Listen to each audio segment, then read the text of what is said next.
Hello, hello, everybody. It's day 2, series number 2 of BTL Season 15, Week 3. I am joined by Chicken the Wing, and we have a match today between FFZ and BBC.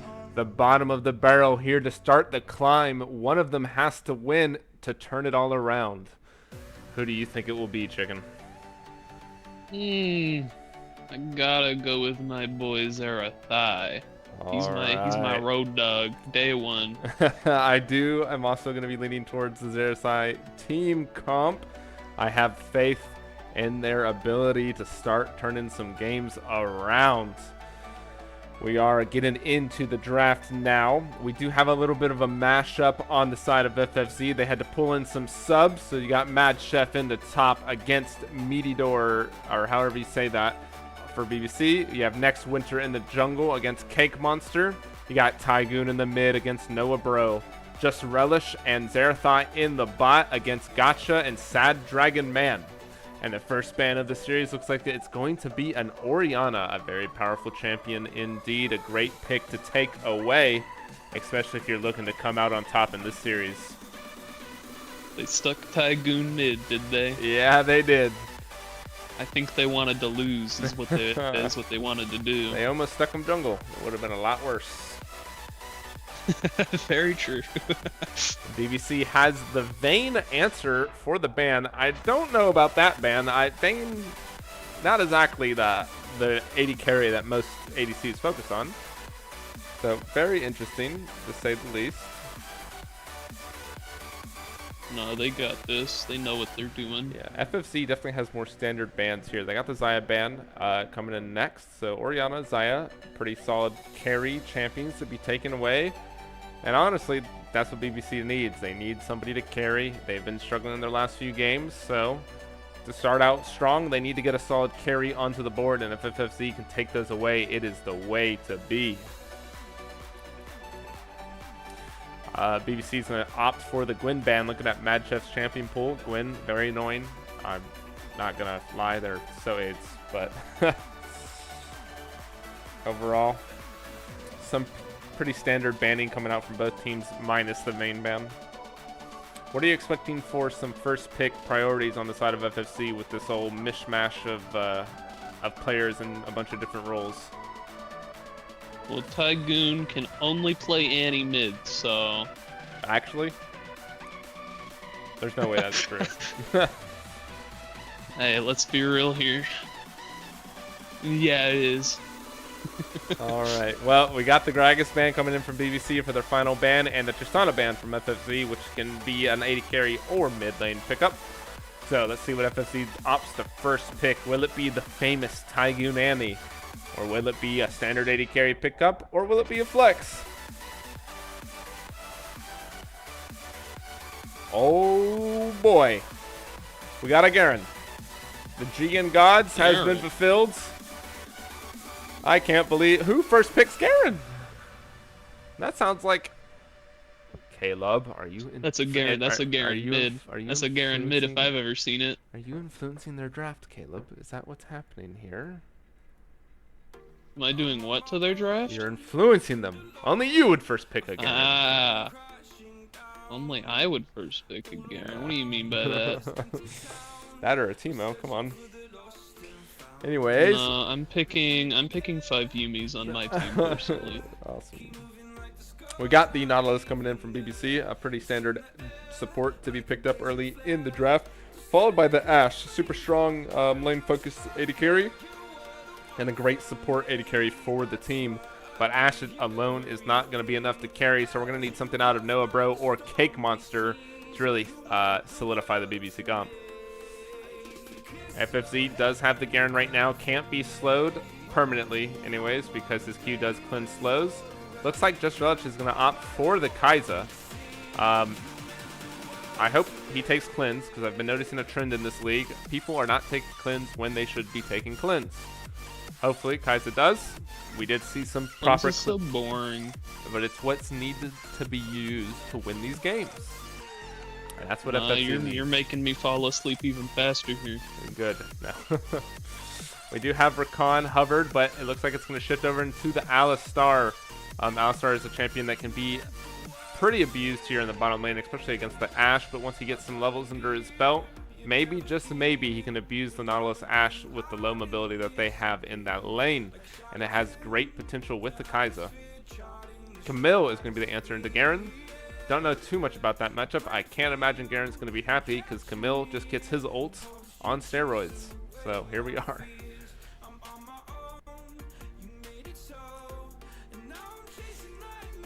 All right, so now that we see these first 3 picks on each side, Caleb, who are you favoring? Who do you like the most right now? Take off the name, please. I like the Garen mid the most personally. Garen mid. Yeah. That's what you're predicting. The Garen to go mid. I think that's a fun pick. Yeah. Probably gonna take Ghost Ignite. All right. I would be very surprised if that was the case. I expect that not to happen, but if it does, I guess I'll send you 1 million. No, I'm joking. I'm not sending you. Ooh, I'm down. Because send me $1 million. And then you're just gonna tell Tygoon, you're gonna send him a message like, take Garen mid now. Ghost Ignite, please. I'll split it. Anyways, we got the Jarvan ban coming in from BBC, a pretty solid jungler to get rid of. And we have the Maokai ban from FFC, another great jungle pickup. So it looks like both teams are focused on the jungle potential. And we got a Karthus ban. I guess that is kind of a jungler pickup. Kind of an interesting ban from BBC. I think it's a wasted ban, but maybe there is some hidden tech that we're just not aware of. And Azir will be the final ban coming from FFZ. Or at least it will be hovered. Oh, and it's going to be swapped over to the Syndra. Not a terrible ban overall. Azir, Syndra, very powerful control mages, so taking either one off the table limits what Noah Bro can pick up to kind of facilitate the Ashe picks that are going to be generated this game.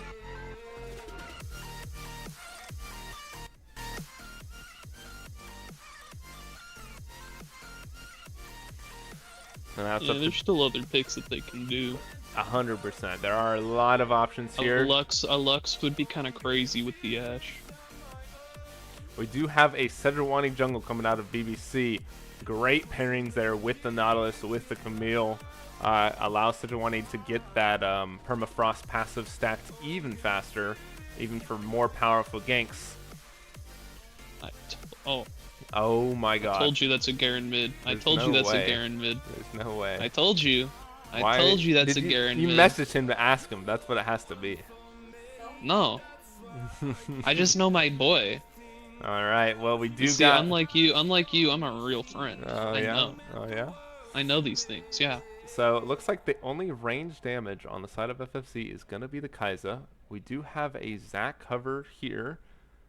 So that is going to be a Zac jungle, if that is locked in. Any day now. There we go. Thank you, FFC. Making me struggle there. Alright, so BBC has their final pick here. They know that it's either a Set or a Garen mid. We are predicting, or you're predicting a Garen mid. It's probably what it is at this point. So what is BBC going to pull out here to try to turn the tables on this melee matchup? Just play Corki and you kind of win the lane for free. Yeah, but there's only one Corki player in the whole world that I know, and he's not in this game. And it's Noah, bro. Yeah, it's going to be the Aesol picked up against the Garen. I don't know about that one. It can get a little dangerous for Aesol here. He doesn't have a great movement abilities. His slow from his E can get negated by the Garen Q. And once Garen gets on top of you, that can be pretty dangerous for Noah Bro. But that Garen is going just to takes Flash Ghost and wins for free. Yeah. So, these are our comps for match number 1 between FFC and BBC. Who do you think came out on top here? Obviously, one comp has a more standard kind of draft. Garen mid. But it sounds Garen like mid. You are Garen mid. on the hype train for the Garen mid. Definitely an interesting pickup to say the least. All right, well, if Ito is listening in, I hope we can get some predictions for game number 1.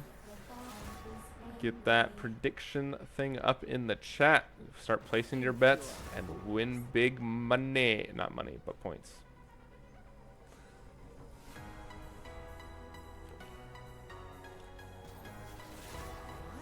All right. We got both drafts. How does FFC win this? You seem to be a big supporter of the Garen mid technology here. So how are they going to overcome the standard draft coming out of BBC, has great pick potential? They have the Camille, they have the Astral, they have Sejuani, they have a great front to back. Strat. So how do they win? Garen presses flash and then Q, and then gets a pentakill. Oh, okay. What else? Because it can't be a one-man show.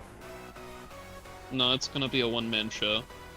There's a lot of faith in the Tygoon mid lane that has the Garen, a champion that we haven't seen at all in the mid lane in BTL history. Okay? So a lot of faith there. I don't think I've ever seen Tygoon play Garen to begin with. And he's my top laner. You're kind of pissed that this is the game he whips it out, isn't it? Anyways. I mean, I think it's going to be a struggle for FFC, personally speaking. I like the attempt here, trying to spice some stuff up, but overall, BBC has a very powerful comp, and if they can't get a lead early, it's going to be tough. Do I think FFC has the chance? I do. I do think, personally, from what I've seen from both teams, FFC has the mechanical prowess, but mechanical prowess can only get you so far when your comp is all melee. You have a Kai'Sa. That's your only ranged. That's all you need. I guess so. All right, you got any more final comments, concerns, questions before we swing it off to a break while we load into the Rift for game number 1? Good luck, Noah, bro. You'll need it.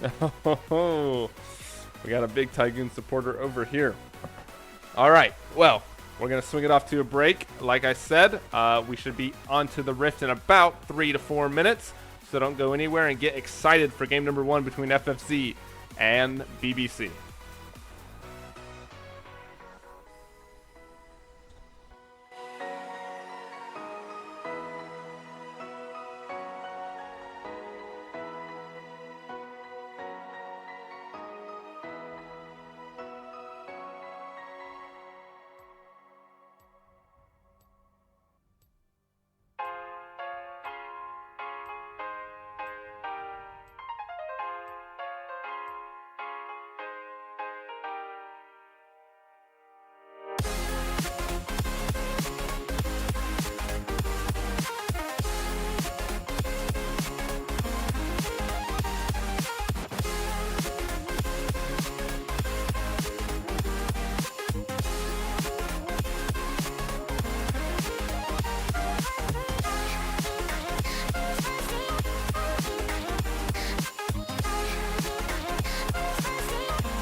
right, we're loaded onto the rift for game 1 between FFZ and BBC. Caleb, are you with me?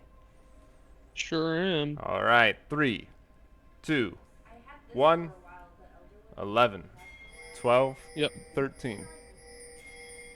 All right, here we go. We got the pings, we got the games, we got the champion, we got everything. And let's just say it's going to go crazy. There's so many melee champions in this game. I'm expecting bloodbath after bloodbath of a fight. And looks like FFZ is looking for a potential invade. Maybe getting some shenanigans onto Noah Bro. Noah Bro has to be careful. Here they go. They got the pings down. And Noah Bro's going to respect it. Looks like we're just going to get some vision on the side of FFZ. While the Nautilus goes, OP. yeah, while Nautilus is going down into the bot side jungle to get some vision of his own.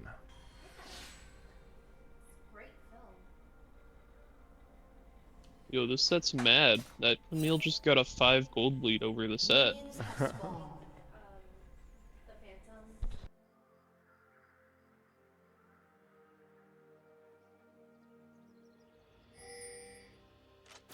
So why do you hate the Garen mid so much? Looks like, hold on, we do have a fight happening in the bot side. Sad Dragon's gonna die. First blood going over to the Alistar. A little bit of a greedy, a little bit of some greed. The Garen mid, it's not normal, bro. I mean, this guy picked a terrible champion into it, so I mean, it's gonna work this game, but just not normal. Zarathai could look for a flash pulverize here. Just Relish is trying to get some damage on Jaka. But already it's going to be a rough start in that bot side for BBC because of that first blood. Yeah, back to the mid lane matchup. I mean, like, let's be honest. Hazel was quite possibly the worst champion you could have put into Garen. Once Garen hits level 3 and up, you're just doomed. I don't know, you could have picked Bard. Yeah, I guess, but... Maybe I'll start whipping out the Bard mid, huh? Oh, I would be very, very disappointed. Mad Chef gonna try to get some poke on a Meteor. How do you say that? Meteor? I'm just gonna say Meteor because it's close enough. But Mad Chef can take quite a little bit of a rough trade against Meteor.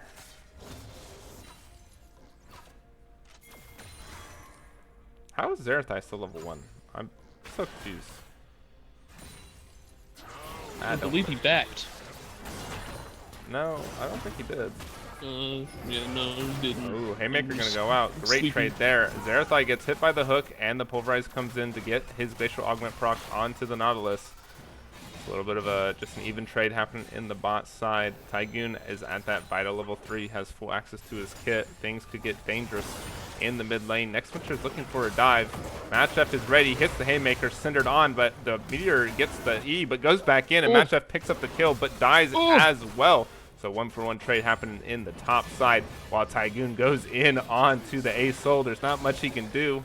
He's almost out of mana. Garen doesn't have any, because he doesn't need it. Alright, things are starting to spice up already. I predicted blood, and blood is here. Tygoon looking once again to silence the E. What can Noah Bro do? Die slowly. That's his only option. Sejuani's looking for a gank, but she was spotted on a ward in the river. Nice little well-placed ward right here. So they know Cake Monster is down here. But will they fall for it? Cake Monster is literally sitting on a ward right now. He doesn't have a sweeper. He doesn't know it's there. It's just, they're just playing with their food at this point. Sad Dragon's going to go up. Zarathai might have gotten a little bit too close, but has to pop his flash. So a little bit of a misplay there by FFZ. But overall, I mean, they've wasted a lot of that Sejuani's time. And XP. Alright, we got Meteor going on to Mad Chef. The Haymaker goes out for a quick little trade, and a tower shot hits the Camille, so not bad. Zarathai gets the Nautilus away, but that's going to be a flash from Just Relish. So both flashes down in the bot side for FFZ. Who needs flash? I just noticed Just Relish doesn't have cleanse. Once again, so much wasted potential. Well, you see, the ultimate maneuver is to just dodge the Ashe ult. Yeah, but you have Sejuani ult as well that you gotta worry about. You just got the dodge Camille that too. stun. Yeah, dodge that. It's all it's a bunch of skill shots. Just dodge them all. You got Aethel stun. Yeah, once again, another skill shot. It's not like a Lulu polymorph. Just dodge them. Right.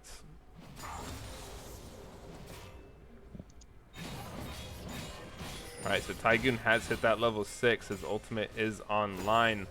Garen's ulti, a pretty disgusting ability, does a lot of true damage, and it's based off missing health, so it can kill a lot of players from about a third or less HP. Oh, you got the League textbook open? What? No, I can just hover over his ability and read it. Oh, Sad Dragon going in with Next Winter here for an encounter engage. Sad Dragon gets knocked up by Zarathai and the Zac here. Relish go! But they just cannot pick up the kill. Zarathai misplaying so hard there. Jaka is chasing with Ghost. Next Winter's trying to push him away, but Next Winter is going to die as well. His passive gets popped. The Garen is here. He's coming in hot. He has the ultimate. This should be a double kill picked up by Tygoon. He's on Sad Dragon. Sad Dragon is dead, and now it's just Jaka. He flashes forward and gets the ultimate. Double kill going over to the Garen, and there was a double kill picked up in the top side. Yeah, it said just 1v2. What? Things are. Yeah, he got a pretty good ulti off onto the Camille, and then got his W off on her with the ignite and kind of just one-shot her, and then the Sejuani had to run away. Yeah, I mean, honestly, that bot shenanigans should have been over so fast, but Zarathai headbutted the Nautilus away from the Zac engage, so it turned out bad for them. But they managed to turn it around, and Mad Chef coming in clutch in the top side, like you said, came in with a huge ultimate, a nice W, and just secured a nice double kill up there. 1v2, we that all man miss is a on couple fire. Alistar combos every once in a while. Can't blame the man. Oh, I can, and I am. Zarathai's better than this. He knows it. Yeah, you're an ADC player. You wouldn't get it. Well, Just Relish is an ADC player, so he gets it. He gets what I'm putting down. Just Relish is a top laner, actually? No, Zarathai is an ADC player. Yeah, Zarathai is an ADC player. You said Just Relish. I don't think so. Next Winter here. We have VODs. Go back. Next Winter, delete the VOD. We have Next Winter here preparing for a gank. His E is online. It's a pretty decent range. It's he's looking for it. Jaka could be in danger. Zarathai goes forward with the Hex Flash, gets the Pulverize onto Sad Dragon along with this, the double knockup by this, the Zac Q, and that should be a nice 2-0 picked up in the bot side. One going over to Just Relish. Yo, does anybody have the camping emote? Because Next Winter's bringing the marshmallows. Yeah, we do have a little bit of an invade happening in the top side. Tygoon could be getting caught out here. He's going to go right into the Cake Monster. Noah Bro is flying in. This could be dangerous for Tygoon. The Ace ult gets dropped, but it misses, and Tygoon gets ulted by Cake Monster, and that's going to be a kill picked up. Ooh, and that's going to be the shutdown going over to Sejuani. Not the one you wanted on. Yo, can we get some missing pings, someone? Oh, hello? Tyler can't be blamed for that. Where's Tygoon's missing pings? Oh, Sad Dragon looking for Just Relish. He has the boots. It's going to pull off. And that's going to be Dragon picked up by FFZ. A lot of actions going down. Next Winter could be in danger, though. Cake Monster is here. He gets the Permafrost passive on him, but Next Winter gets the jump before the stun comes through.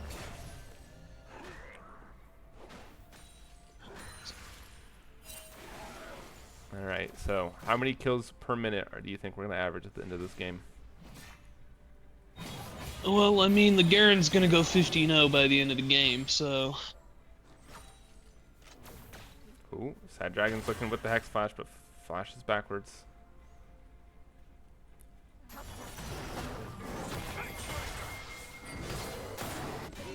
Oh, and now here comes Tygoon. He gets hit by the Ashe ulti. He is trying to get as much damage in. Next Winter goes forward, and the Nautilus ult is on top of him, but a nice headbutt pulverized there by Zarathai for a double knockup. That's going to be the first kill picked up by Next Winter, and that's going to be the Garen ult dropping down on the Sejuani for some Demacian justice, while Just Relish picks up the third kill. That's going to be a 3 for none.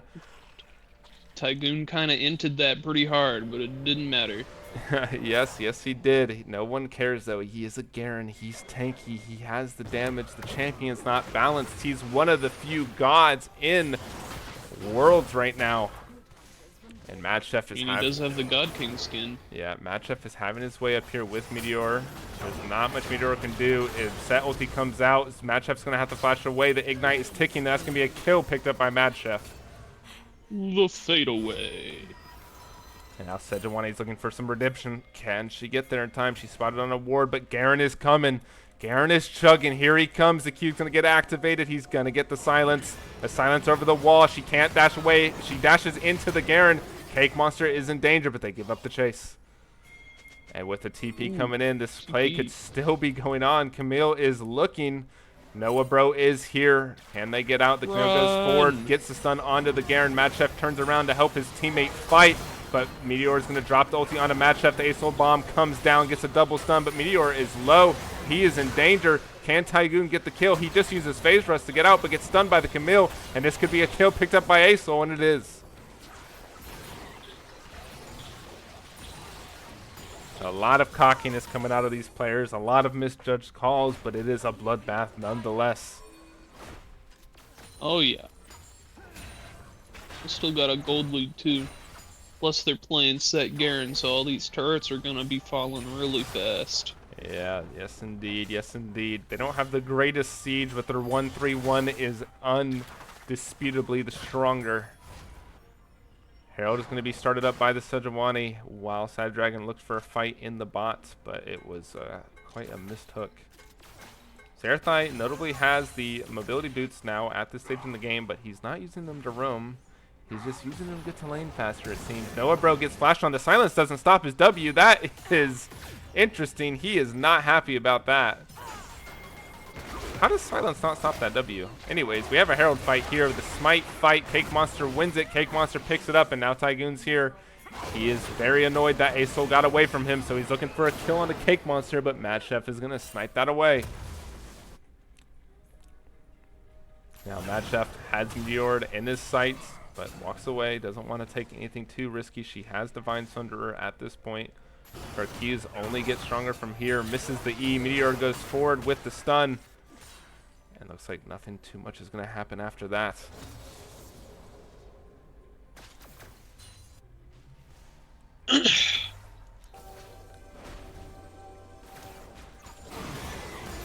Alright, so Ace Ult has the full-on bomb now. Next Winter is looking. Meteor saw him on a ward, but is disrespecting it, and the E is going to miss, and he does not get the Q knockup.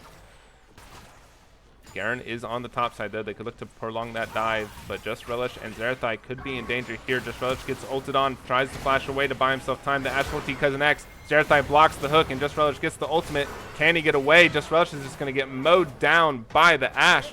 Shutdown going over to her, and this could be a double kill for Gotcha. I don't think Zarathai can get away. There's not much he can do, and that's going to be a double picked up by Ashe. Yeah, but it's just an Ashe. Who cares? Ooh, a nice haymaker coming out, but it wasn't enough to kill him. Cake Monster throws the ulti. Mad Chef dodges it. He's just looking for a trade kill. He's trying to get some life still. He couldn't get it enough, though, and now Next Winter is going to fight Meteor, but the healing too great from the Divine Sunderer. Tygoon drops the ult, gets one. Can he get more? The Ace Ult drop bomb is coming out. It comes out with massive damage. Tygoon's looking for more. He's chasing. Can he pick it up before he dies? He cannot. Noah Bro lives with 1 HP. The minions. Now Zarathai's here to try to help Next Winter. They're looking for Noah Bro. Zarathai's hunting. He has the mobility boots. He has the flash, but Noah Bro's going to flash away. So they're going on to the Sejuani. Gets the pulverize. He still has the headbutt. He's just waiting. Gets the stun from the E. And that's going to be Cake Monster falling over to Next Winter. Oh, no. Zarathai's Smite or Ignite's going to take that. Bro, that Aesol living there was my team's minions POV. Yeah, it was quite unfortunate for the side of Tygoon and FFZ. They just dropped aggro for nothing, man.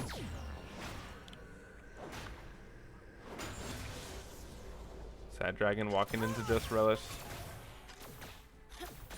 Next dragon has spawned. It is a Mountain Drake. Both teams are going to like the stats that gives. It gives some great stats for the tank front line of FFZ. Zarathai is still up here. Matchup is looking to bait. He got Meteor to go in. The E comes out and the stun goes in, but the set ulti rings in the 1v1, but the Ash ulti connects onto the Kai'Sa along with the Nautilus knockup, and that's just going to be a dead Just Relish. Oh, where's your cleanse? Where's your cleanse, Kai'Sa? Exactly. The cleanse is needed. You cannot disrespect Ash players like that. So that's going to be the second Drake of the game going over to BBC while Garen pushes the mid tower. Are they going to be able to stop this, or does Garen have the damage? Noah Bro's flying in. Zarathai is here. Tygoon could be in danger. Cake Monster's ready, but the Zac comes in flying for the knockup onto the Aesol, and now Cake Monster's in a little bit of danger. A TP comes out of the Camille. Camille is looking for Tygoon. I don't think Tygoon can win that 1v1. Next Winter jumps away while leaving Zarathai to die, and Tygoon's being chased down. He gets the slow from Stridebreaker, but Ash is ready, hits the W. The slows are just too much, even with the Ghost, even with the Q, even with the Phase Rush. Tygoon dies to the Camille Q. And now Just Relish just got hand-delivered to Camille by the Next Winter. Can he get away? He does. And Set picks up 2 huge towers while this all is going down. Can he get a third? The backs are here. It's just Nautilus. Oh, the Aesol also completed the back. So it's going to be a 4 for 1 and 2 towers, I think, overall. Uh-huh.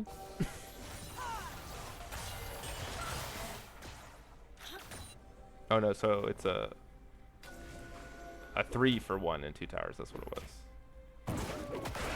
All right, Next Winter's looking on Cake Monster. Gets the Q knock up here. Looks like he's just trying to secure the scuttle, and he does. Here comes the Camille onto Just Relish. A huge chunk by the Q. The stun connects, and Just Relish once again overstepping his bounds. He's going to die, but actually gets just far enough away.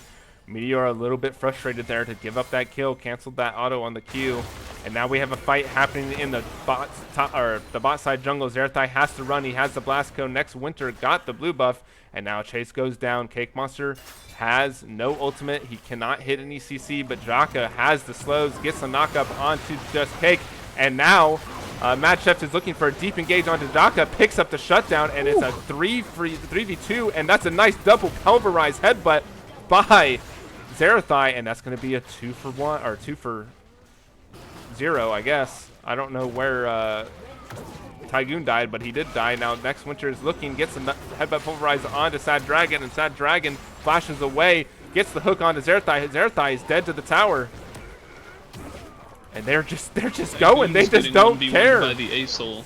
They just don't care. They're continuing to go. Next Winter's low. Matt Chef is going to get chased down by the Aesol. Next Winter flashes away from the Camille. The Camille is gonna. No, you can't. You can't. Why would he go back stand in? Still and then jump in. What is happening? Oh my God!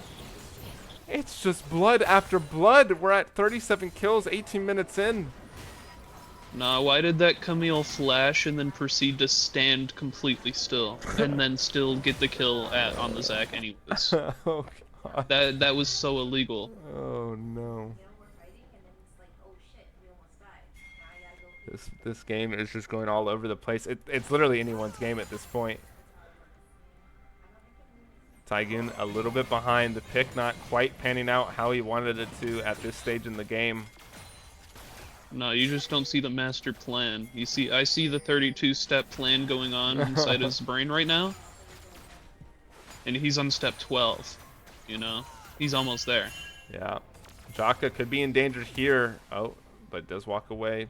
Now, Cake Monster and Sad Dragon could be caught up by the Zac. The Zac slingshot goes wide, but he does get the Q knockup, and that's going to be Sad Dragon CC. The Kai'Sa ults forward, and a huge bomb comes out to try to save Sad Dragon, but Sad Dragon, ooh, the hook onto the wall might get him away. Can he get away? Just Relish fast forward to pick up a kill, and now it's Next Winter trying to look for more, but nothing else happens. Zarathai hits the plant. We have the push by Tygoon in the mid. And Baron is going to be started. Oh, no, it's Herald. It's not even Baron time yet. That's how crazy this game's been going. Tygoon needs to be careful here along with Zarathai. Zarathai's going to get slowed, going to get stunned by the Cake Monster. Pops his ultimate to try to ignore some damage while Baron is spawning. They're not going to be able to get that Herald in time. And Camille is committed to the split push, has the TP up, but doesn't feel like her team needs her at any point. Mad Chef's looking for a flank. He has the E onto the Ashe, gets the ulti there, kills Ashe, and now Noah Bro is in danger. He gets knocked up by Zarathai. Noah Bro tries to flash away, but the Haymaker is going to hit a nice chunk onto him and get a kill over to Zarathai. And now there's a 3v5. This could be a Baron opportunity. There should be pings on the Baron. It's a 3v5. What is happening?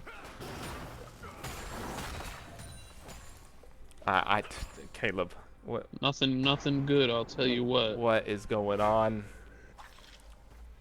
They are gonna start the dragon, I guess. Just your typical iron lobby, iron ring yeah, lobby. That's what this game is. Oh my God, it is atrocious. The playmaking's not there. They're both playing with too much feeling, it seems. So that is going to be Dragon number 2 for FFZ picked up. We do have an Ocean Soul in this game, and if FFZ's team comp can get Ocean Soul, that is going to be nasty.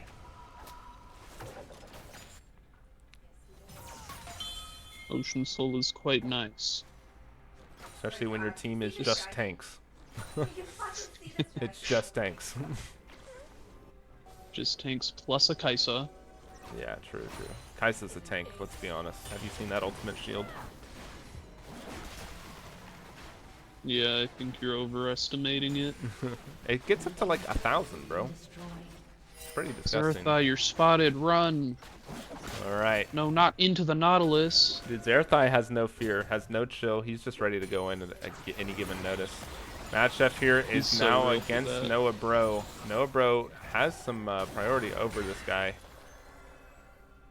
Alright, so things have come down just a little bit. I don't expect him to stay calm for that much longer. Zarathai's looking for a Hex Flash over the wall, gets it on top of Cake Monster, gets a knock up on the Cake, and now Camille's going to try to push him away. The ultimate is going to connect onto the Alistar, and Kai'Sa is just going to be stuck in there with Camille. Can Garen get enough damage? A nice triple knock up there by the Zac, and the Garen ult is going to go down, but it does not pick up the kill. He popped it too early, and that's going to be a 4 for none. Zac is trying to get a kill here. Can he get the Camille? The Camille healing from the Divine Sunder is just so much, but he does pick up the kill. And now Zac goes into his passive mode. Noah Bro TP'd down to the bot to stop the split, but Mad Chef is in the bush. Noah Bro has spotted him, and that's going to be Baron started up by BBC. So that should just quite a tragic engage. They're looking on top of Sejuani. They don't have anyone to kill that champion. Especially with your set not there. They're taking this Baron extremely slow, though. I don't think they're going to be able to get there in time, so that should be Baron over to BBC. And that's going to give BBC the opportunity to kind of break open this game. The gold is still even, though.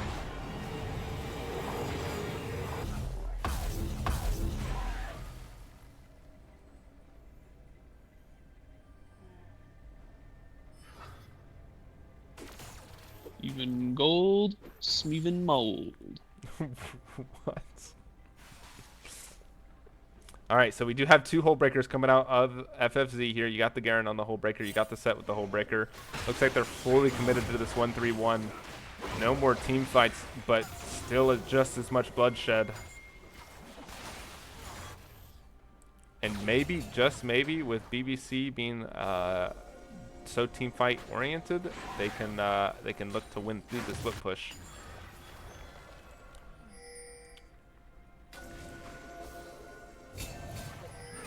Alright. Meteor is looking for Tygoon, but he's just gonna back away. His team is pinging. They're trying to get some movement here onto the map. The next dragon spawns in a minute 50. He wins that now. Yeah, they also has the Hull Breaker, so both champions. The 1-3-1 coming in. Yeah.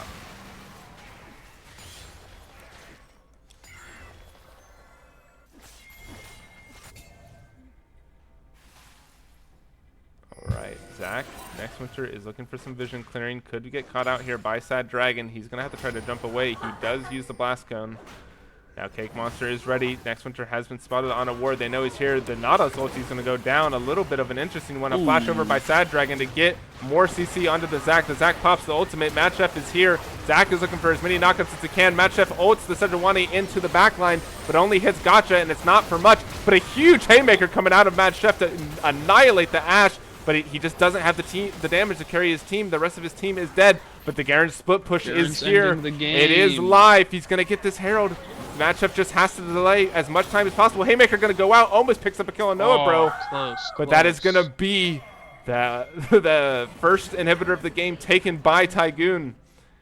And now Meteor is looking. He has 2 levels up on Tygoon. Tygoon's going to walk right into him. He doesn't know. He pops the mastery. He knows. And he's going to be able to get away. The dragon spawns in 30. He might be able to buy his team enough time to get to the dragon if he can hold 2 up here by himself. The Camility goes down. The Sejuani is here. That's going to be the permafrost onto the Garen, and Garen is just dead. That Camille Q damage is just so massive.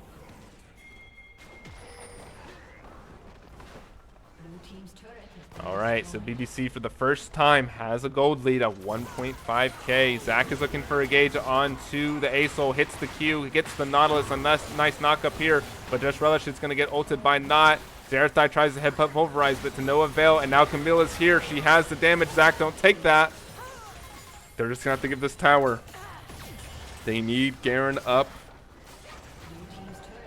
Noah, bro, has the Giga Bomb. This could be a game-ending push if they try to force it. They have cooldowns. This guy may descend if he wants them to. It's a 4v5, but it looks like they are going to play it safe. They're going to pull back, but now next Winter could be looking for an engage on the retreat. Hits the Q onto the Camille for a slow. But it's going to be a little bit too late. Dragon is alive. And it is started up, but FFC hasn't given up on the play. They're here to contest. They're here to play. Next Winter could look for a steal over the wall.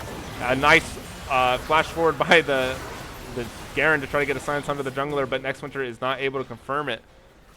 That's going to be Dragon picked up by BBC.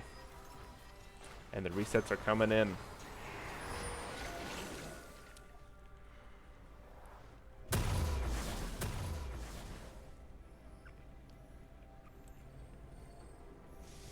All right. So, FFC on the down foot. They have the split push threat from the Garen, but do you think it's going to be enough, or do you want to see more from them? Obviously, it's going to be enough. But who do you want to see split pushing, the Set or the Garen?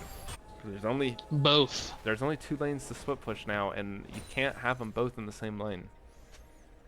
Just have those supers always going in.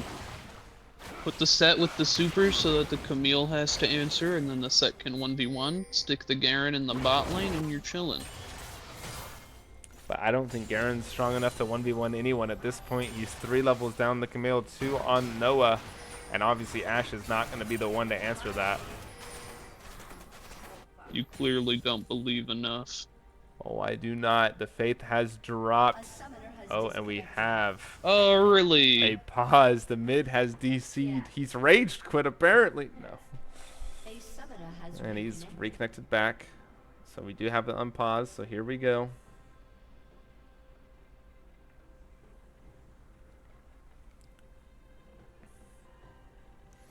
We need some more blood for the blood god, bones for the bone throne. However that saying goes, we need it. Skulls for the skull throne. Skull, that's what it is. Yeah, close enough. They're both bones. Which is never close enough. Alright, we're back in it, back to live. Let's see what FFC can do. They need to make a heroic play here. They need to make a pick so their split push can continue. Is Set just sitting in a bush down here? Yes, he is.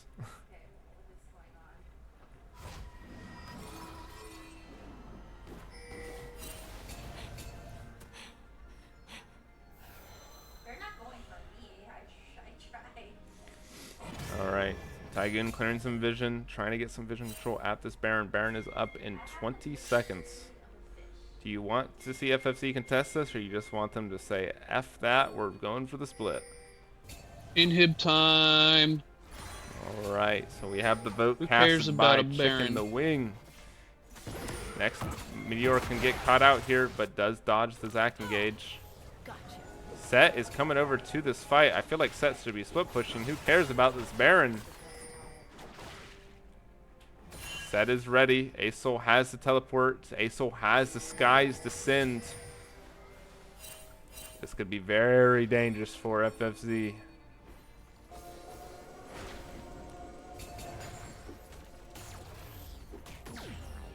Let's get a zoom out perspective here. We got some poke coming in from Just Relish, but he's not AP. He's not there for the poke. They have to send somebody to stop the super minions from pushing mid lane, so they got the set. And Baron is going to be started by the Camille, Jaka, and Cake Monster there to support. Sad Dragon could be caught out here. He gets silenced. He gets knocked up. He has to flash the wall, and his team pulls off Baron. The Nautilus ulti goes onto Zarathai. Very interesting target. Next Winter gets CC chained, and he's going to drop, but he has the passive. Can his team reteam him? Just Relish gets hit by the Sejuani ulti, and the Mega Bomb comes down for a nice triple knockup to kill Just Relish. But a huge engage here by the Garen and the Set. Can they turn it around? The Garen ulti goes down, does not kill anyone. Tygoon is on Jaka. Jaka is in danger. Jaka is dead. And now it is a 3v2. Camille is alive. Asol and Ash are dead, but Tygoon can't get away, and it's now just down to the Zac. They're pinging for the end. Can Zac defend once he gets full HP? He just has to hold off for 20 seconds. Just Relish will be alive. He's full HP. He's a tank. The only threat to him is the Camille. He just has to clear the wave. Here he goes, looking for the engage. It's going forward, hits a triple knockup, and he gets a knockup on to Sad Dragon Man. But they're just focused on the tower. They don't even care about Next Winter. Next Winter just has to hold for 3 more seconds. Just Relish is alive. Can they look to turn a fight? Can they look for a potential reverse end? Just Relish hits the W. They're going for Meteor. Meteor's in danger. He eases away. Just Relish has the ultimate to chase. Does he do it?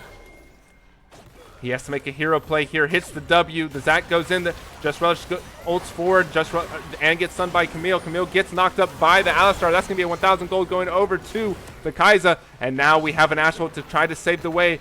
Zarathai tanks it, and he gets the CC removed by his ultimate. Just Relish is chasing Cake Monster while Next Winter tries to go for Sad Dragon. And here he goes. Sad Dragon is going to get chased by Next Winter. He needs to just waste as much time as possible. I don't think Sad Dragon's going to be able to survive any longer.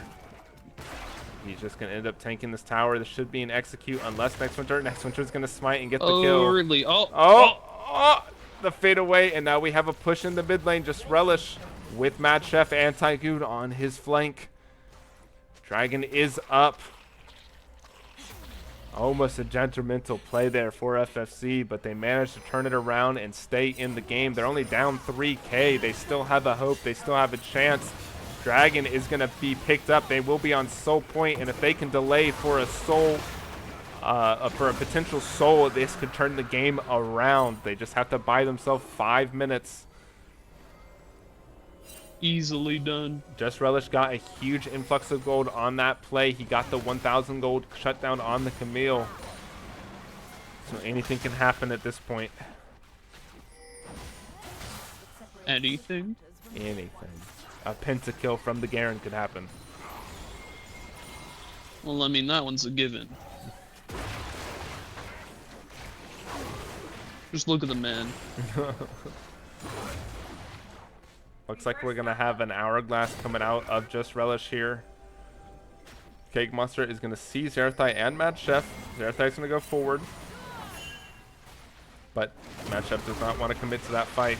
Garen is on the split. Camille is ready to answer. He's 3 levels down. It is looking for the Garen pick here.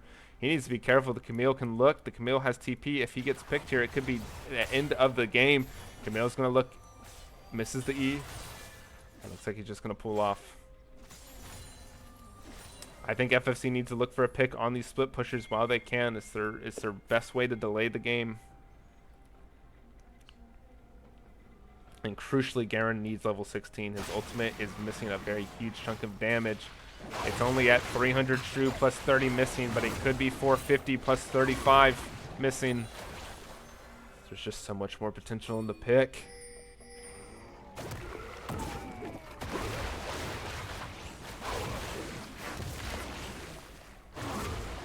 There's a pretty nice wave in the top side for FFC. Ashe is looking to answer it, but could get caught out here if she's not careful. Mad Chef. Zarathai is looking. They're on top of a ward, though. And a lot is going on right now. We have a 1v1 happening in the bot side. We have a potential engage here by Zarathai, but it looks like he doesn't commit. So we'll go back down to the 1v1 while they dance up there. Tygoon only a quarter of the way to 16, so won't be 16 anytime soon. Mad Chef is looking, but Meteor is going to back away. That's pings on the Baron by BBC.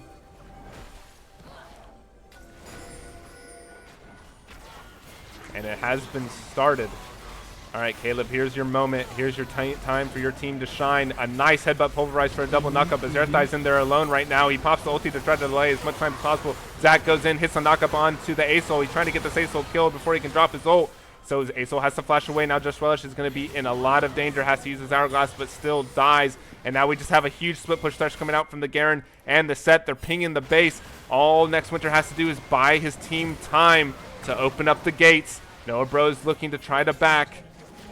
Camille has gotten the back, but a tower has fallen to the Garen, and now Camille has to answer that wave. Baron is going to be started up by BBC. Next Winter's trying to look for a fight. The ultimate from Acel is going to get dropped, and that's going to be the Zach dropping to the Acel. And that's going to be Baron picked up by BBC, and all that survives is Mad Chef and Tygoon, but they got a lot. They're slowly but surely etching at the base of BBC. And they have time. Baron has been picked up. Dragon in a minute 30. If FFZ can get it, it could turn the game on its head. Inhibitor respawning topside. So no more supers in the game. No Skies Descend. Won't have it for this dragon fight if FFZ can start it fast enough. Just Relish has his triple evolve. Cake Monster is looking. The Ash Arrow goes out, but it goes wide.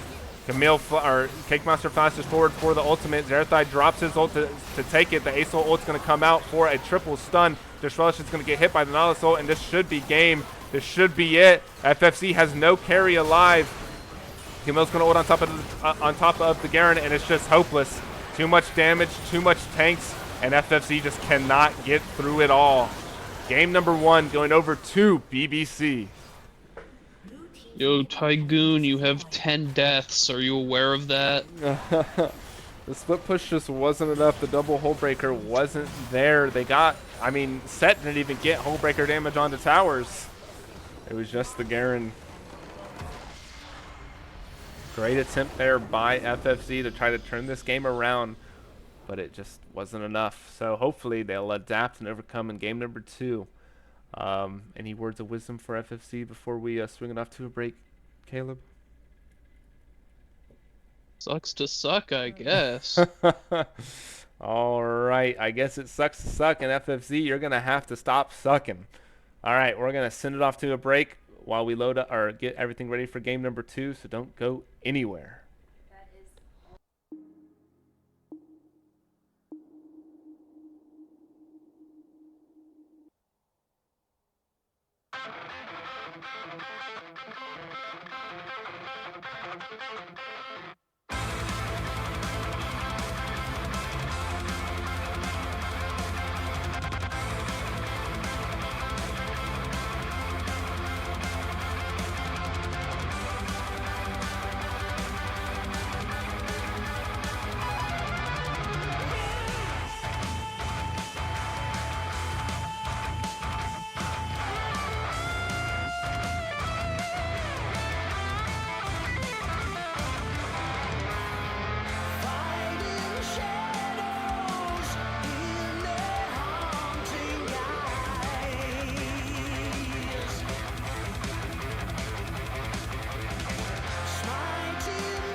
All right, here we go. We're loaded into the to the champ selective game number 2 between FFZ and BBC. BBC is on the blue side for this game. And let's see what they do, what they change. But BBC is going to keep it with the same. They have the Vayne ban. FFZ has the Orianna ban. What do you want to see different, Caleb, out of FFZ? Obviously, they had some potential in that game. Absolutely nothing. Run it back. You exact wanna same run it comp. back? Everything. Interesting, Yeah. interesting. I don't know if I would go for that, but for game number 1 was quite a bloodbath. So, will we get another one? I expect so. Rakan ban coming out of BBC for their second ban. What will FFZ answer with? Will it be the Nautilus? Oh, predicted. Here it comes. Get that rid of it. And for love of God, just relish, if you see an Ashe, you better take cleanse. I'm sick and tired of telling AD carries this. Stop being greedy and be needy. Okay. Huh? I don't know.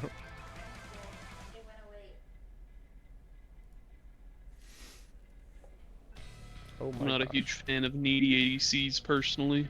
That's what you gotta deal with. Suck it up. Yeah, I buttercup. know it's what I gotta deal with. All right, so we got the Gragas ban coming out of BBC for their final ban of Phase 1. What do you think BBC is going to first pick here? Predictions. Take your guess. Out of 150 champions, who's going to be? Probably not Garen. Not Garen? Okay, okay. And if they pick Garen, what are you going to give me? I don't know. You want to spank? Spank you. Oh, don't be weird. All right, we got the Jarvan coming out for FFZ. So these will complete the bans for phase number 1 of the draft. And now it is up to BBC to determine what they need, what they want for their first pick. Will it be an AD carry? Will it be a jungle? Or will it be something extraordinary? It's definitely gonna be extraordinary, that's for sure. And we have the Ashe coming out of BBC once again. So just relish. If you're listening, you better take cleanse or I'm going to get Tygoon to beat you up, I guess. I don't know. You guys are both top laners. I could probably convince them. All right. No, you can't. So FFZ I is going will, though. FFZ is going to answer the Ashe pick with an Xayah hover. So Xayah, pretty safe AD carry, does have the ultimate to dodge the Ashe ulti, but that still means that you should still take cleanse because your ulti will not always be up. And there are other things in the game that you will need to ult.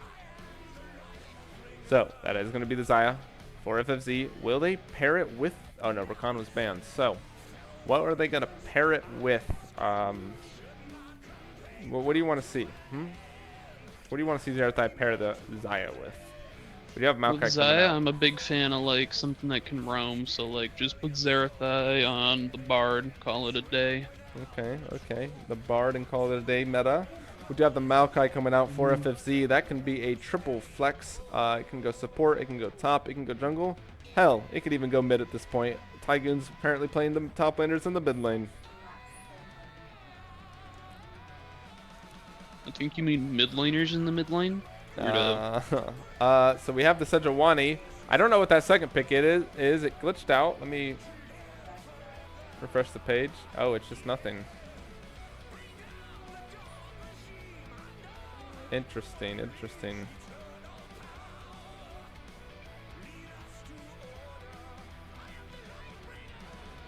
Rel, okay. So that is going to be a Rel. Everything's kind of scuffed at this point. Still go Bard. Yeah, so we have a Sejuani and a Rel. But FFC wasn't given enough time to get that pick in. So we might have to remake the draft. BBC, you silly guys. Renata, it's a Renata. What is happening? All right, so I guess we're not going to remake the draft here. We have the Renata coming out for FFC. So right now, BBC has the Ashe, the Rel, the Sejuani. FFC has the Xayah, the Maokai, and the Renata. So hopefully we have no more craziness for these no bans, no shows, these no picks. FFC is going to get rid of the Syndra. I feel like they should get rid of the Asol, especially if we want to see more of Tygoon's Garen in the mid lane. BBC is going to ban the Mouth fight to try to take away that solid engage that FFC can have.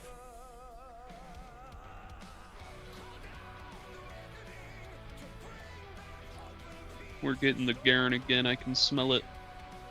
It is possible. The Camille ban coming in for FFC, a pretty decent ban. Camille did absolute work last game as soon as he got out of that laning phase against Mad Chef. His Cho'Gath ulti's on our Q, or no joke. So true.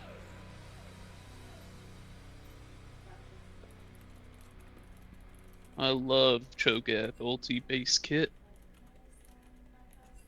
Alright, and BBC is going to end it with the Aatrox ban. So, double top ban against FFZ. They don't want Mad Chef on anything comfortable. I think my client just froze. Hello? Caleb, you here? Your entire PC just froze for a sec, I think. Interesting. Don't worry, you're here. Yeah. Alright, so FFZ is going to opt for the Renekton pick. On to Mad Chef. I don't like Renekton blind picks. I really don't. I don't think that champion's good, but here we are. It's a pretty safe blind pick. It's pretty strong into basically everything. But how does that beat Ornn? Why not just Ornn blind pick? Tell me that. Because Ornn's for cowards and for losers. We do have the Mordekaiser. Is that a Mordekaiser top? I don't think Mordekaiser beats Renekton. I could be wrong. But I feel like Renekton's whole kit is about taking away shields, and that's Mordekaiser's half of his kit. Well, what you don't realize is that's a Renekton mid. So. Oh boy, I swear to the goon gods of Tygoon, if that is Renekton mid, I am reporting this man. We do have the Asol coming out of No, BBC. it's into Asol again. It's a good pick. You said that about the Garen, but Garen one lane. Did he though? We do have the Vex. Oh, don't put him on the Vex. Don't put him on the Vex. Oh no. I don't think Vex is the answer here. There's just BBC's team is just so tanky, and Vex is not the greatest about taking out the tanks. I would rather see a Cassiopeia, but that is going to be the Vex locked in for FFZ. So here we are. The comps are made. The game is ready to proceed. And then once we get into this client draft, we'll actually get a proper look at all the champions. Just a reminder, BBC's unknown champion is a Rel, where the FFC is a Renata.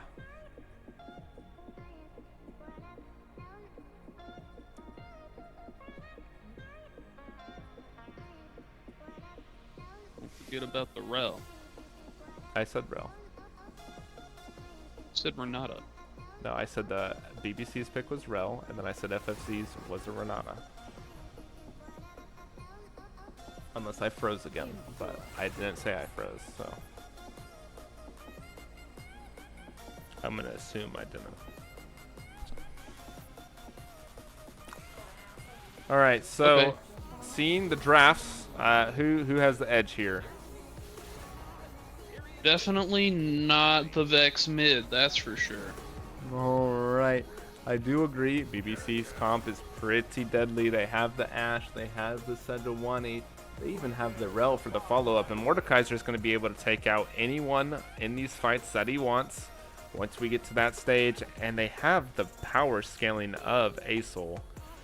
So it's going to be looking quite dire for the side of FFZ.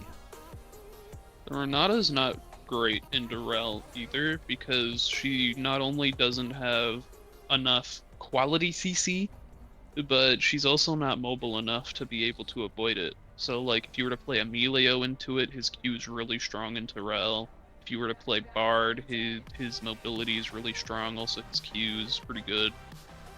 But Renata's kind of just like the worst of both worlds when it comes into laning against a Rel, so I'm expecting kind of a scuffed lane for their bot lane here.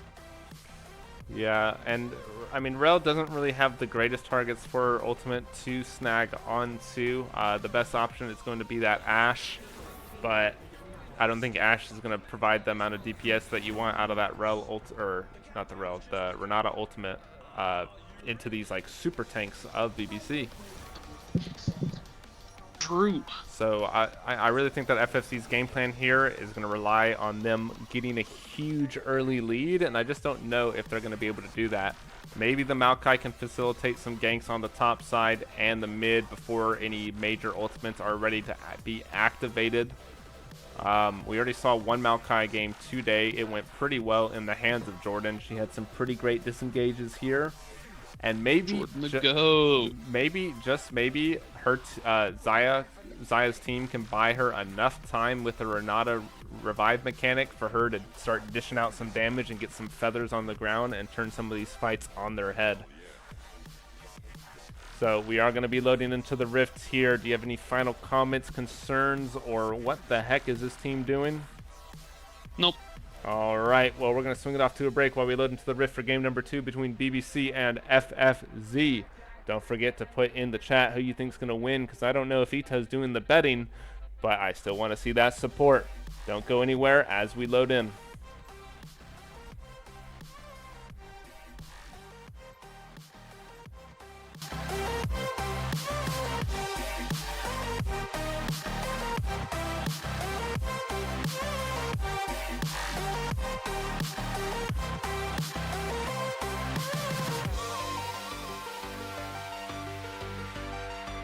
We're back from the dead. Are you ready?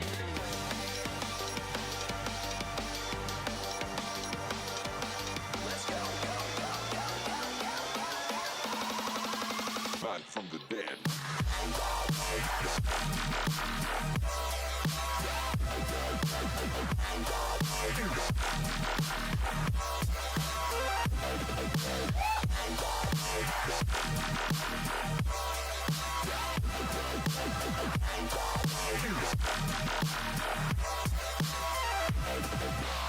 We're back from the dead.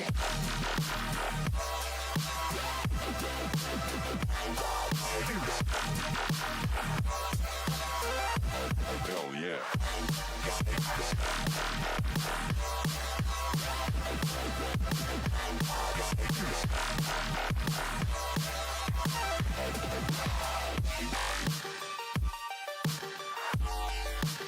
We're back from the dead.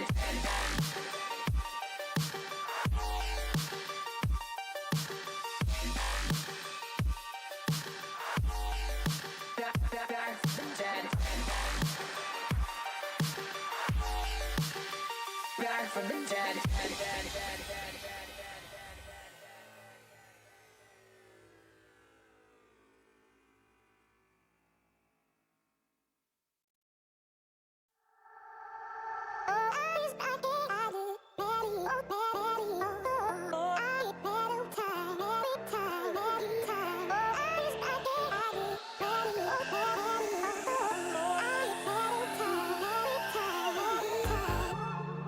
I wonder what went wrong today.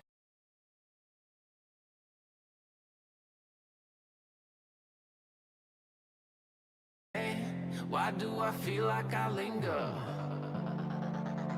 between the words to say the words to remember. Now we're here to take control over your body and over your soul. We're gonna take back everything and lose it all. Lose it all. Lose it all. Feel it in your arms. Feel it in your legs. Feel it on your fingertips and feel it in your head. Just let your body go. Just let your body go. Just let your body go and move to the rhythm.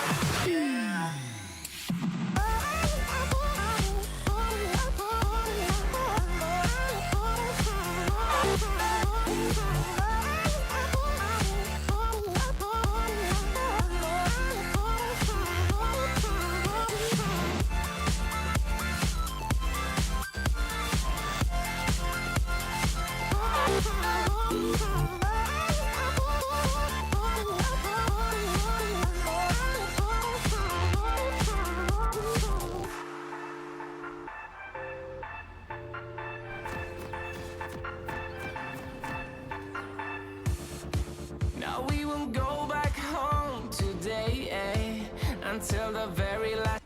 All right, we are loaded onto the rift for game number 2 between BBC and FFZ. Caleb, are you with me? Sure am. All right, 3, 2, 1, 11, 12, Yep. 13. All right, we got some pings coming down already. I'm expecting another bloodbath of a game between these two teams, and I would expect nothing less. Why would you expect anything less? That's why I said I expect nothing less. All right, Cake Monster could be in danger here. Maokai's ready. The fear goes out. He does get feared. And a nice Q by the Renata to follow that up. And that's going to be first blood going over to the Zaya. A great start for FFZ. That's the power of the Vex. Caleb was flaming it. And here it is. It started that. It got that. Sad Dragon looking for some defense. They're gonna go for another. They are ready. They're putting the pings down. They don't have Just Relish, though. And luck, thank God Just Relish was here. He took the cleanse. No more. Now, notably, you can't... Huge! You can't Ash cleanse, took it too. You can't cleanse the Mordekaiser ulti, so still stay away from that guy. But looks like we're going to have a double top start for both junglers here. Maokai doesn't have any saplings here. I guess he's just going to start the Raptors, so nothing too hard for him to handle. While Cake Monster gets his leash from his Mordekaiser. So it's going to give some lane prio over here. But Sad Dragon's going to go on to Zarathai. Zarathai gets stunned up, and he's going to get slowed by Gotcha. He misses the Q, so he's going to have to flash away. That is the power of Rel in that lane. That's essentially what's expected there.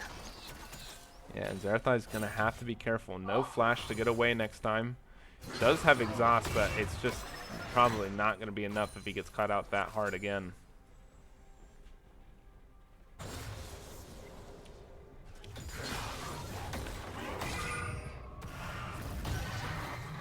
Alright, we do have a little bit of a fight here. Matchup could be in danger.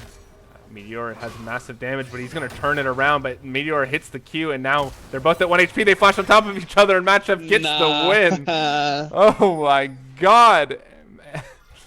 Alright, so Maokai also started for a fast clear here. Zarathai's going to get engaged on here by Sad Dragon, and that's going to be Zarathai dead. He hits the Q, but it doesn't get Jaxta into tower range, but Sad Dragon is in tower range. Can Just Relish get the trade kill? He flashes forward, but it does not have enough. He's still level 1. They're still level 1. Why would you take that? A cleanse, and that's going to be a double kill picked up by the Ashe.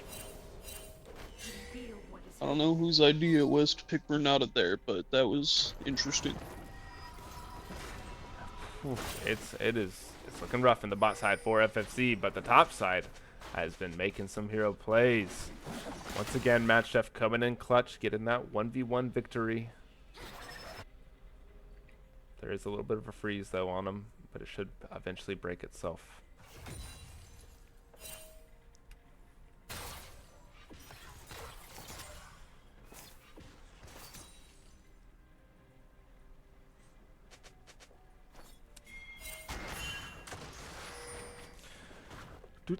All right. So, I know you're tired. I know you're exhausted, but I need something. Give me something. All right. Ask me something. I don't know what to ask you. You gotta talk. This is your job, not mine. What do you want to see? Whoa. All right. So, where do you want to see this Maokai going, and where do you want to see this other one going? Like, who do you want to see these guys being played for? Or who do you want these guys playing for? Oh, while I do that, Sad Dragon gets engaged on, or gets an engagement on Zarathai. Zarathai tries to stop it with his Q, but it's not enough. But Just Relish gets a nice double root there to save Zarathai. And yeah, like you were saying, that Rel matchup into the Renata, it's just hopeless for the Renata. Yeah, pretty much. All right, so you can just ignore it as the Maokai. You can just ignore the bot lane because that's going to lose no matter how much help you provide. Just because Rel is gonna be so much more dominant over the Renata in every scenario. All right, so where do you want him going? Who do you want to see him get ahead in this match? I mean, your top laners are Renekton, so that really only leaves your Vex. So just camp your Vex, call it a day. That's an ASOL, so you just walk up and press W for free and he dies. All right, and now on the flip, where is Sejuani focusing? Where do you want to see a lot of her help going, and who do you want her to catapult into this game to carry the game for BBC? I mean, mostly you're just gonna want to be playing around the mid lane. You got the Aesol who wants to be scaled up, and you got the Vex who also wants to be scaled up. I think it's just gonna be a mid gap this game. All right, we have a gank here by Sad Dragon, but Sad Dragon misses the W and misses the Q, but Tygoon misses the fear. But can they catch up to him? Zarathai is here to answer, but Sad Dragon's just a little too fast, too quick, and gets away. Now we have Maokai on the flank. Is he going to do something spicy? He does have his flash. The fear goes out. Tygoon has ultimate. Next Winter could flash and get a stun onto Aesol here. Tygoon is going to get spotted on a ward. Cake Monster is here. They got to be careful. Ooh, and that ulti goes wide.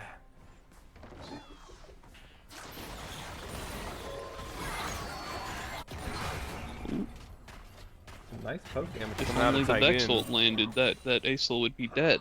Yeah.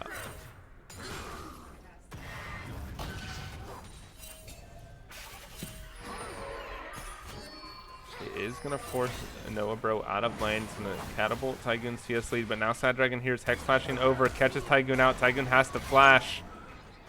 No harm, no foul. Tygoon loses his summoner for a Hex flash. Unlucky. Shouldn't have played Alright. Vex. We have a 1v1 happening in the top side. Meteor opts not to bring Matchef to the Death Realm. Both top laners still have their ultimates, so it's anyone's game up there. Matchef can get a little bit healthier though. He has his Q. He has the empowered modes. He has the level advantage. Meteor should be careful. Matchef's gonna look. The stun goes out, but Matchef tanks the tower shot, but overall it's still a positive trade for him. I think he can get a dive off here with his ulti. It's very possible. This is why it's blind pickable, by the way. He wins every matchup because he's super broken right now. Late game, he falls off a cliff. Alright. He's pretty much just a pick to guarantee that there isn't a fed top laner on the enemy team. Fair enough, fair enough. Matchef is hungry. Cake Monster is looking bot side right now, while Maokai is on the top side trying to get that scuttle. Meteor is once again going to try to get a little bit of a cheeky poke here. But Maokai honestly should just come here and just kill this guy. Oh, no, actually they have the Death Realm. Don't do that. Forgot about that. But Maokai's going to do it anyways. They have to know this guy has ultimate. Matchef's going to flash forward, and that's going to be the kill secured over to Mad Chef. I felt like Next Winter didn't need to flash there. It was kind of already a confirmed kill, but he wanted that assist badly. Who doesn't? Yeah, and now Cake Monster is going to start up the dragon with Aesol helping over the wall.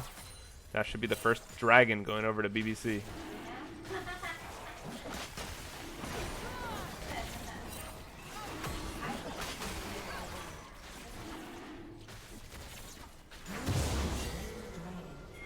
I mean, if you see them on there, you should just respond in kind with a herald. But I don't think the Maokai wants a herald for some reason. It's a little bit dangerous with the Mordekaiser, because Mordekaiser does get there in time, and you get Death Realms, you're just dead. Nobro has no mana, no TP, so if BBC or if FFZ wants to look for a fight, this is the time.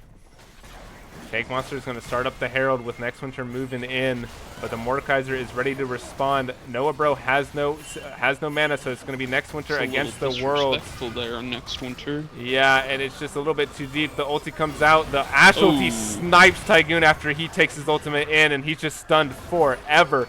I don't think he's going to be able to get away from Meteor here. He has his fear. He has the health. If Meteor flashes forward, the fear keeps him alive. I don't know how this man's alive, and now Mad Chef is looking to turn it. Zarathai and Just Relish are on their way.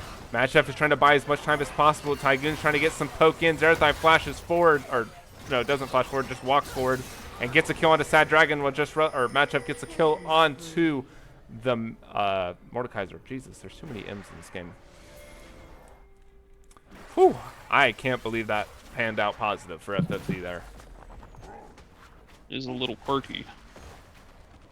And also, Tygoon surviving after getting nailed by a cross the map Ash ultimate. Insane. You gotta be pissed if you're that Ash. He's blaming his team. He's like, how'd you not kill him? He was stunned for 3.5 seconds. Just Relish and Zarathai going to pick up some platings here. Meteor is here, though. Doesn't have the Death Realm. And Next Winter does pick up that Herald for FFZ. Dream is alive. They're 3K in the lead. They got the kills where they need it, and they got the items starting to come in. Kraken Slayer is going to be the first completed item of the game on top of Just Relish.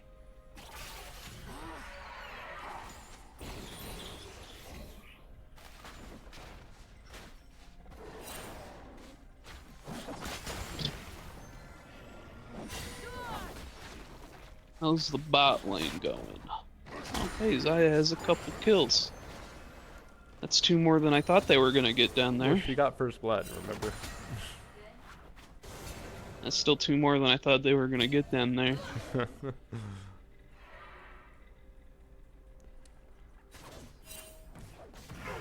Like I said, it's very rough for them.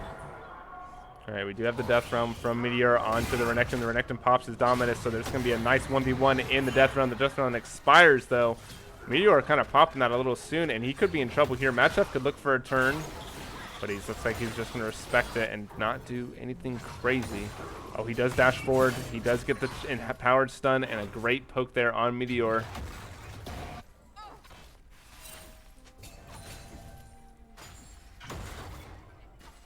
Alright, Just Relish and Zarathai need to be careful here. The Sejuani is there.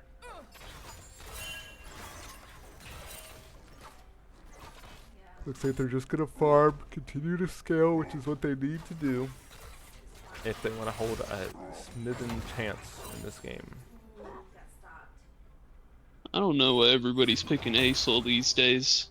I think he's good, but I don't think he's consistent enough to be picked every game. What do you think? I mean, you can't. It's hard to say because we're not at the point where Asol is good. It's like typically at the 25 minutes and past is when that champion comes into power. So we'll have to see how he performs at that point. But overall, I think Asol is kind of like any control mage. They kind of just sustain lane and scale. But it looks like we do have a fight happening in the bot side. Maokai dropped his ultimate, but Cake Monster ulted in return, and a nice Zarathai stop on the Rel. That's what you want to see out of that champion. Now Next Winter has to be careful with Tygoon on the flank. Tygoon has the ulti, but there's a TP on top of Tygoon. He whiffs the ult, and now he's alone. He flashes forward, gets a fear onto Joksha, but it might not be enough. Just Relish has the feathers. He has the damage prepared here. Tygoon might be in danger. Oh, a nice route onto the Mordekaiser, and Just Relish is trying to turn this around. I don't know how Tygoon keeps surviving this. He shouldn't be surviving this. He has like 1 HP every time. And now Madchef has Street Rain at the top side. Both teleports are down. They tried to turn that play, but they got nothing in response, and they just stopped the Mordekaiser back once again.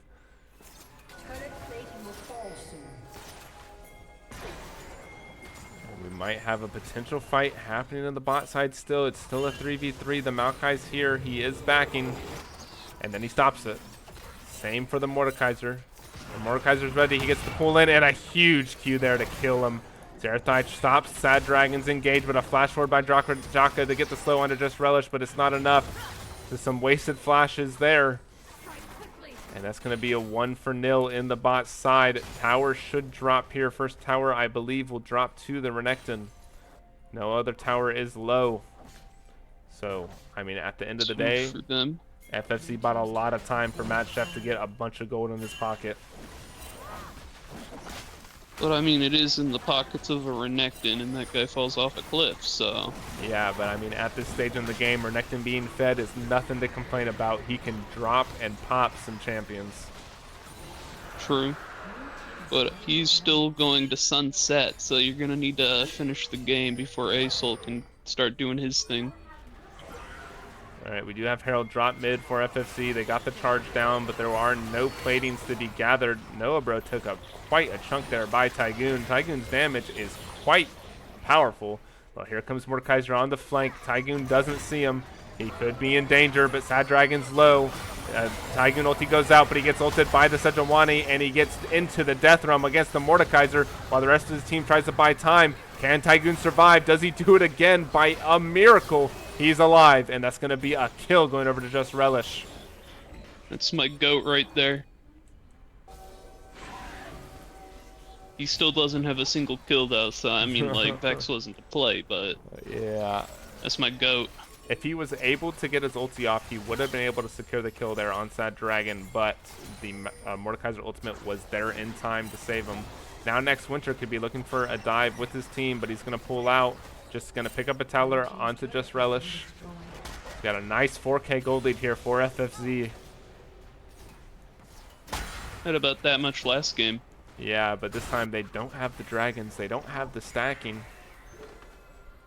They are looking for more, though. A potential dive here onto Joksha. Mad Chef's going to go forward, hits the empowered stun, hits the empowered Q, and now that's just going to be a dead Joksha. Mad Chef picking up another one for his team and for himself. That will be the final outer tower of BBC being dropped. And BBC is yet to claim a tower of their own. Who needs a tower when you got late game? Mad Chef's looking a little bit deep here. Gets stunned, gets pulled with the Rel going in for the knockup. He's taking massive damage. He also got ignited. But now Maokai's here to try to turn it around. Mad Chef is ready to fight. He doesn't have his ultimate up, though. But neither does the Mordekaiser. But the Mordekaiser secures the kill, and that's a huge shutdown going over to Mord. Yeah, I don't know if you want to keep fighting that one there next Winter. It was a little greedy. I felt like Mad Chef was fine to get out. Now Tygoon is on the split. He absolutely was. Cake Monster trying to stop Tygoon, but he's down 3 levels. That is quite atrocious. Make it 2. Can you count? Yeah, he just leveled up. Okay. Here, I'll help you out. 1. Come on. Negative. Repeat. Negative. 1. Negative. I will not be belittled by you. Anyways, we do have BBC starting to fight back. A little bit of some blunders coming out of FFC that kind of resulted in a lot of gold going in favor of BBC. So we'll have to see if FFC can redeem himself, especially the Mad Chef and next Winter. They've had some questionable engages. And they need to be playing on point. FFC still has like an item up on BBC, so yeah, it is still looking a little rough for them in fights. Especially if Renata gets a good ult off now that she's out of laning phase. Yeah, we do have Herald started up by FFZ. We should be having a contestation here. Mordekaiser's on the bot side. He does have teleport. Renekton doesn't, so Renekton has to walk up nice and slow. But Herald should be dropped. It looks like they're just giving it. So that's going to be Herald going over FFC, the second Herald of the game. Not as powerful as the first one, and to be honest, there's not really any easy tower for it to take. So it might just be a pressure generator for the next dragon.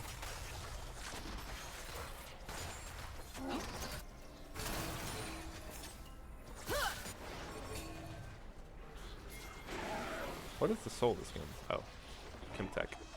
Oh, next Winter could be getting caught out here. Cake Monster hits a knockup, but he uses the W to dodge the pullback by the Mordekaiser. A huge Renata ulti goes out, hits 4 members, and that could be a game-turning fight there. 1 kill picked up by Just Relish, but the Ash ulti does hit, and now Aesol is dropping the bomb. Just Relish gets killed, and that's going to be Aesol coming in huge, but Renekton picks up the kill onto the Ash, and now it's Tygoon and his team versus the world.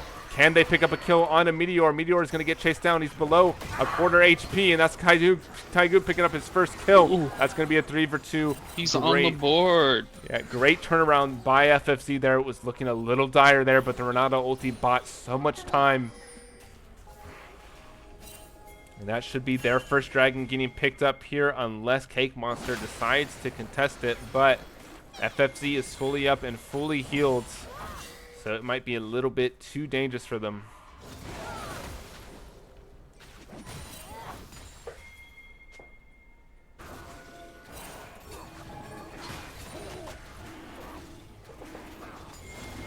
Little Cake Monster is here. They're taking this super slow. Cake Monster is ready. He's going to jump over the wall. Jumps it over. Does not get the smite. And Mad Chef is the one who picks it up.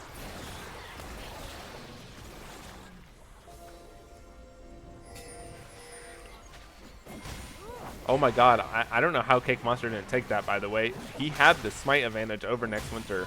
Next Winter still has his 900 HP smite versus Cake Monster's 1200. So a Simply miracle, built different. a miracle there that Cake Monster didn't steal. Now Sad Dragon's looking for Zarathai, but gets pushed away by the handshake. And Just Relish is here, ready to fight, ready to be with his team member.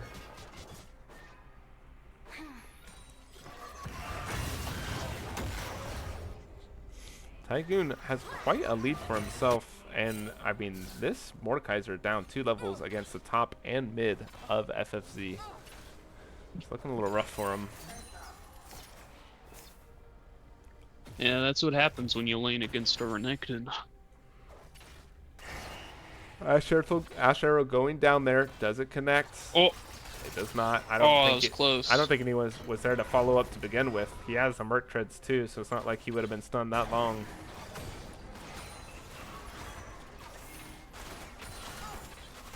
But it gives you the mental edge, you see. Apparently. Baron is up. FFZ and BBC should be looking for some vision control on the bot side, but Noah Bro could be in trouble here. He does get caught out by Mad Chef, and Mad Chef opts to hold the stun and just get some Q damage.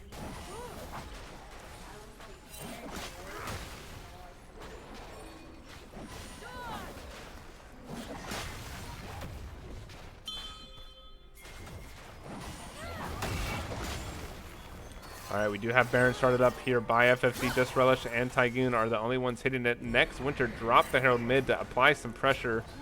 Mad Chef does have teleport, so this could be the fight, the angle that they need, or it could go completely sour and BBC could tear this game apart. They're ready. Meteor is stepping up. Cake Monster is here. They need to be careful here. Sad Dragon could be getting caught out here. Maokai goes in. Maokai drops the ultimate, but Just Relish gets annihilated by Cake Monster. I don't know what happened in there, but Renekton's here to pick up the trade. Joksha needs to get eliminated. Joksha's free hitting. No one's CCing him. He's trying to get as much damage as he can while Meteor and Mad Chef are in the death round. Mad Chef wins the death round battle against Mordekaiser, and now Joksha could be in danger. A nice Renata handshake to get the CC on there, and it's just Cake Monster alive. Asol's flying in now. He has the Giga Bomb.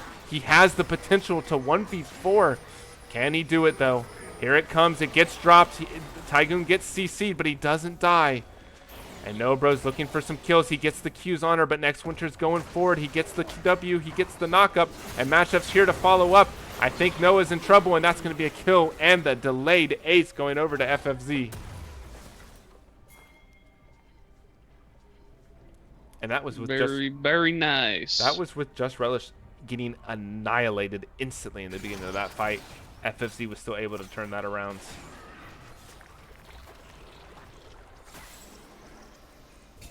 This is just me being tired, but I kind of hope FFZ throws here. I am also very tired, but I want to see the comeback of the century.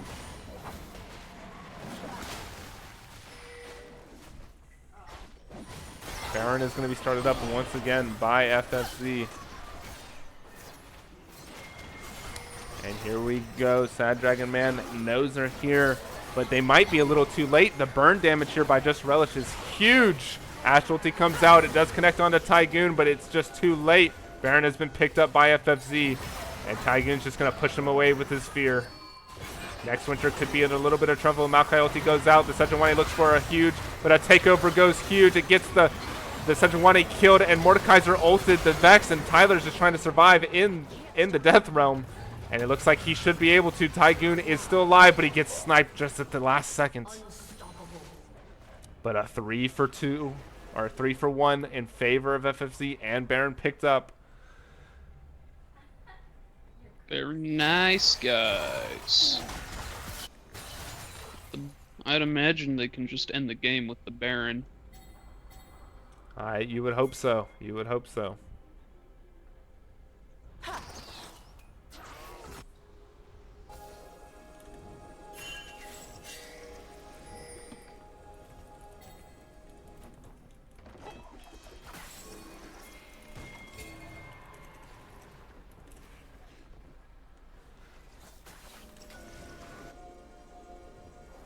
do I move this? Oh, there we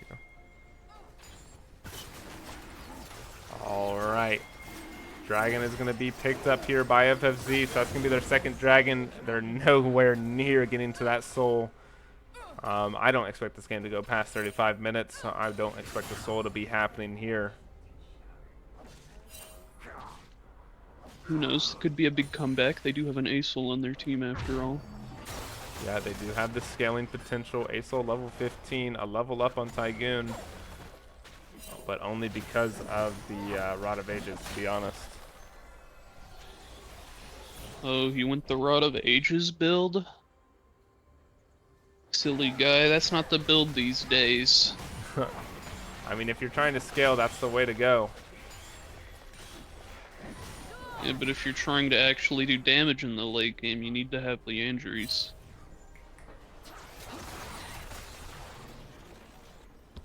No point in scaling in terms of levels if you're not going to do damage with those levels. Plus, Leandry's CDR bonus is very nice for ASOL. Yeah, it really is. So FFC looking for some push advantages. They have the levels, they have the potential. Why is my screen locked? Ooh, Tycoon with the kill. A nice 1v1 there by Tygoon. Sorry, my screen was bugging out, so I couldn't really cast that. But that's going to be one kill picked up for FFZ. And X-Winter is looking for Noah, bro, trying to just push them away. While Renekton gets some pressure in the top wave. They're just doing the standard 1-3-1. X-Winter's covering for Tygoon. They're just trying to open up the map as much as possible. But there's an engage here onto Just Relish. Just Relish uses the ultimate to dodge it, though, and gets a nice root onto Cake Monster to buy himself some time and to get away. And once again, that's a Maokai ult going forward. Gets Cake Monster CC. The Renata ult takeover going in. Hits the Rel. Hits the Sejuani. That's going to be Sejuani dead. And now Next Winter's going on to Sad Dragon. Sad Dragon could be in trouble here. ASOL drops the bomb, but it's not enough to CC the enemy team. Tygoon's ready, but Tygoon's tanking, and Tygoon's dead to the tower. Next Winter's trying to follow up and save and redeem this kill, but dies to the Ashe. But here's Mad Chef chasing down Jaka, and Jaka should die. That's going to be the ace for FFC, and that might be the game. Cake Monster's up in 15. Well, they push for the ends. Looks like they are going for it. Cake Monster is up in 5, but he's the only one. I don't know if he's going to be enough to take on Just Relish, Zarathai, and Mad Chef. It's a 3v1. Cake Monster goes forward. He doesn't have the ultimate. Oh, no, he does. He dropped the ultimate onto Zarathai. That both Nexus Towers are going to drop, and now it's just a matter of how tanky can he be. He gets the kill onto Just Relish. Huge for saving this game, and now Mordekaiser's here with his Death Realm. They're going to have to pull out. They're not going to be able to end the game. Sad Dragon's going fast. He's going in. He gets the sun onto Zarathai. But Zarathai is able to just walk away, but here comes Sad Dragon once again trying to get the push over. Ashe ulti goes in, hits the Zarathai, and that's going to be a kill picked up. And now Mad Chef's trying to turn this around with his Dominus ultimate. Does he have what it takes? He gets CC'd by Sad Dragon. He gets the stun onto Sad Dragon. He's doing some massive damage. Vex ulti comes in, hits onto the Mordekaiser, but Mordekaiser drops Death Realm, and that's not enough. Such an extended play here, and now once again, FFC's in prime state to end the game here. Tygoon has the ultimate. It's going in. It doesn't connect on the Jaka, so it's a 3v3. Tank, 2 tanks and a mid laner versus a tank, an ADC, and a mid laner. Mad Chef goes in. He goes in deep. They pick up the kill onto Ashe. Nice flashes there, but the ASOL is free hitting in the back line. Mad Chef can get the stun on him, though. Tygoon's looking for some damage. He hits it, but he doesn't have the fear to stop the ASOL ultimate. But the Maokai goes in deep and gets the knockup, and that's going to be an ace for FFC in game number 2. Going over to FFZ. There's nothing that Sad Dragon Man can do here to stop this aim from ending. And we're going to a game number 3. And my voice is gone. I'm too tired for this. My voice is gone. Oh, all right. Well, we're going to prepare game number 3 here. So don't go anywhere and get ready for the climax of the bottom of the barrels. We're going to see once and for all who's the true number 8. Will it be FFC or will it be BBC? Find out in just a short amount of time.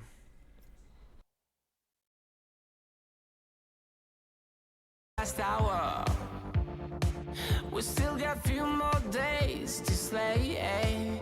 It's gonna get so much louder.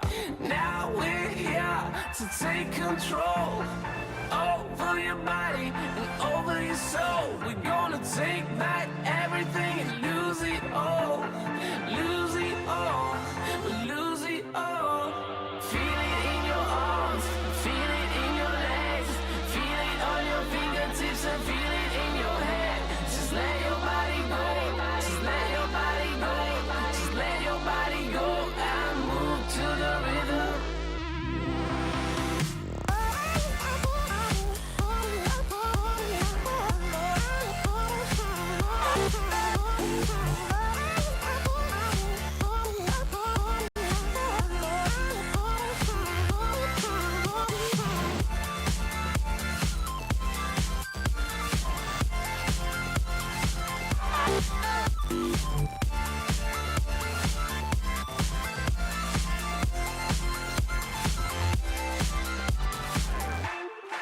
I wonder what went wrong today. Why do I feel like I linger? Linger between the words to say the words to remember.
Alright, here we are, the final draft of the day between FFZ and BBC.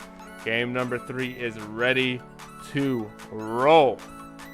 Let's see what we can get ourselves into. I am joined by Chicken the Wing once again. He is exhausted. He is tired. He's here. Take my place. I'm leaving. Oh, poor man. He's quit. Alright, I'm in. Ban the crocodile, please. Yeah. Someone? Hello? Alright, you are good to join Zarathai drop down. Alright, I am actually joined here by In Defiance. Thank you for joining. Thank you for filling Chicken the Wing's place. Yep, coming in. Alright. So, is it, I guess, let me see if I can get In Defiance. There we go. Here are the links.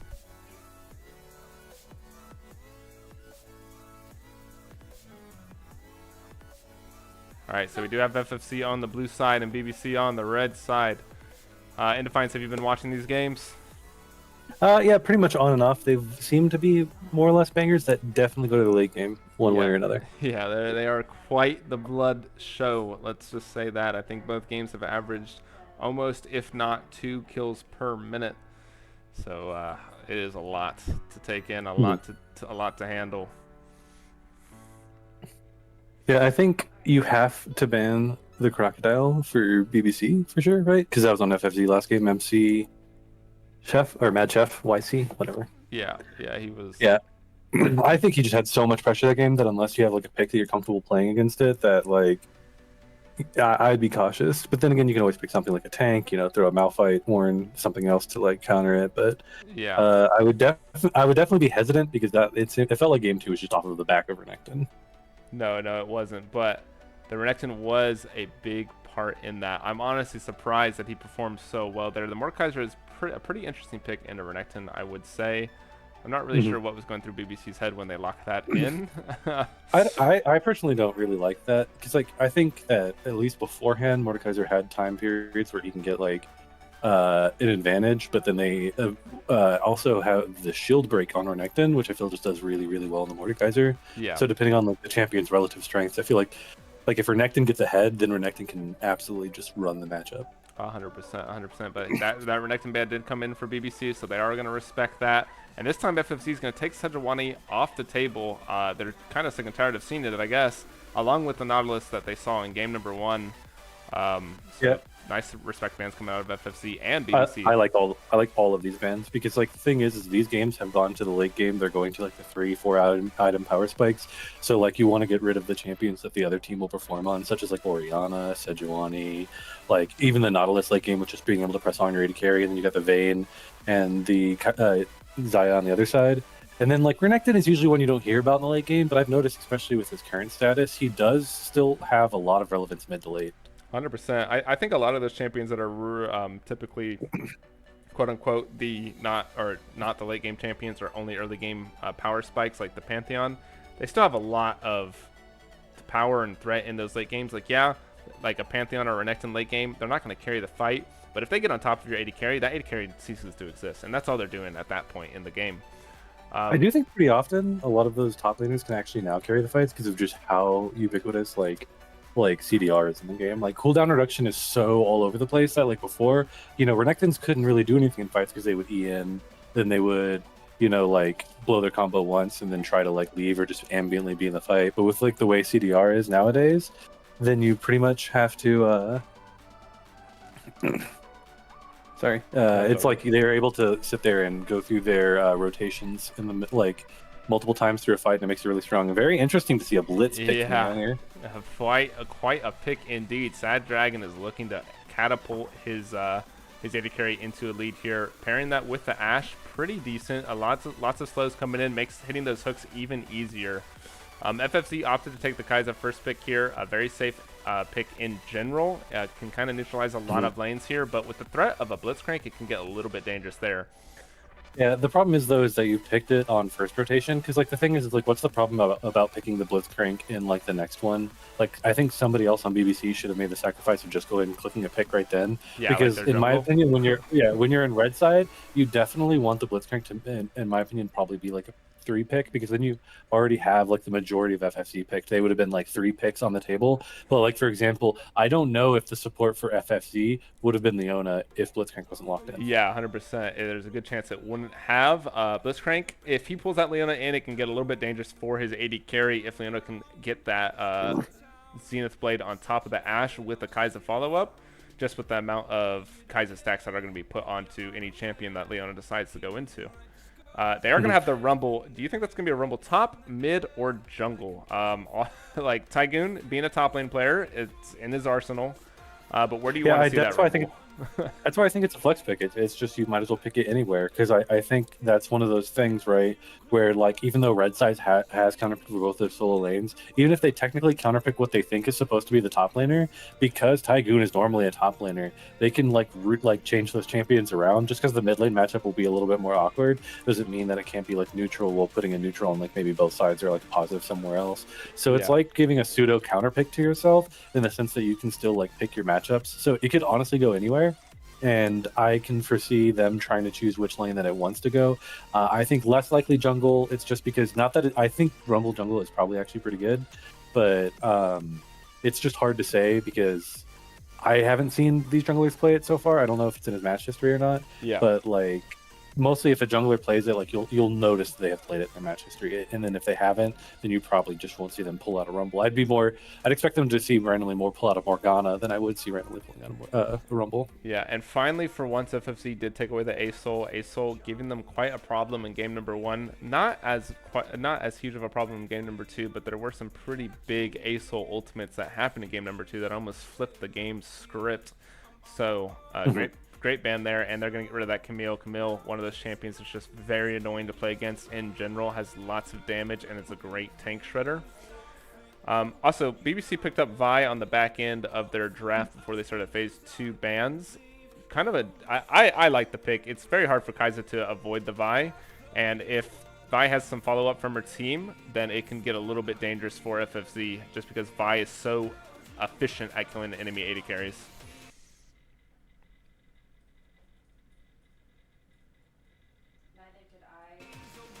Used for famine sometimes if like the game gets into a really rough state, just because you kind of like are in to get one up. But generally there's like ways around that. I actually really like the Garen pick here because I don't know if there's already a lot of answers for Garen at all on BBC. Let it be known, Garen was mid first game on the Tygoon, so that Rumble and Garen could go either lane. That can be flexed between those two players, and I guarantee both those players play that champion. So it's going to be very interesting where we see those champions going. To be honest, I would have actually liked to see the Ivern here.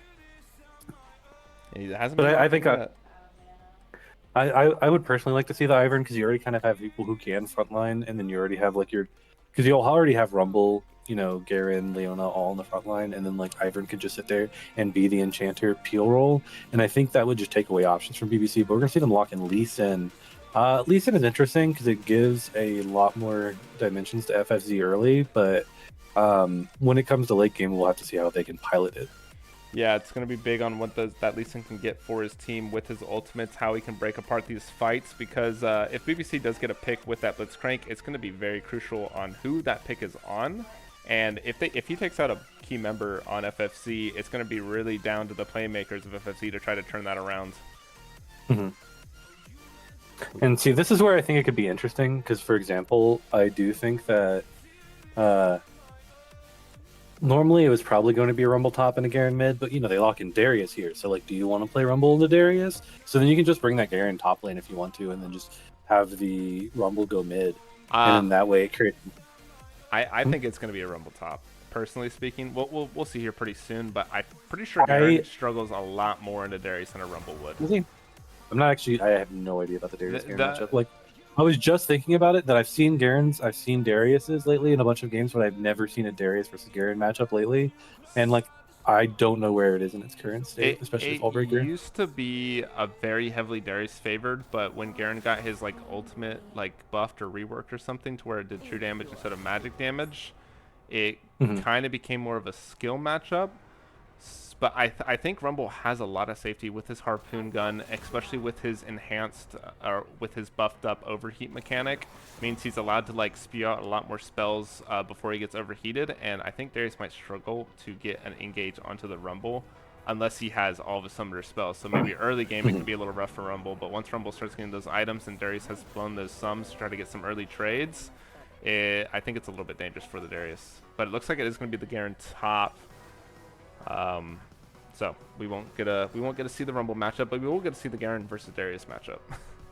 Yeah, I know. I'm pretty sure with the Rumble, it's definitely interesting. You just have to be careful because if he ever gets on you, you're probably a dead Rumble. Oh, 100%. But like in general, it should be okay.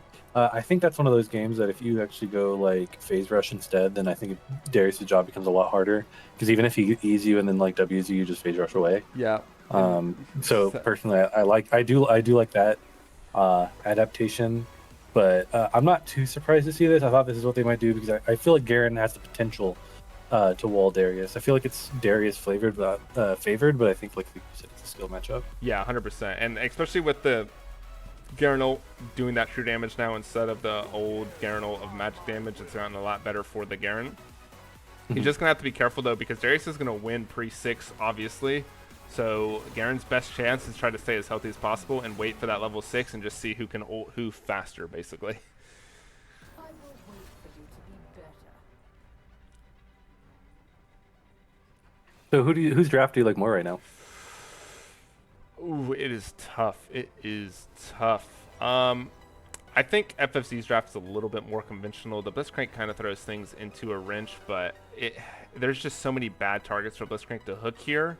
Basically, his only two good targets would be Rumble or Kai'Sa, in my opinion. But if he hooks someone like Lee Sin or Garen or Leona, it can really screw his team up with the Lee Sin kick, with the Leona ultimate, or just a Garen spin to win. So I'm going to go in favor of FFC here, but I definitely see the potential of BBC, and it's going to be a close game.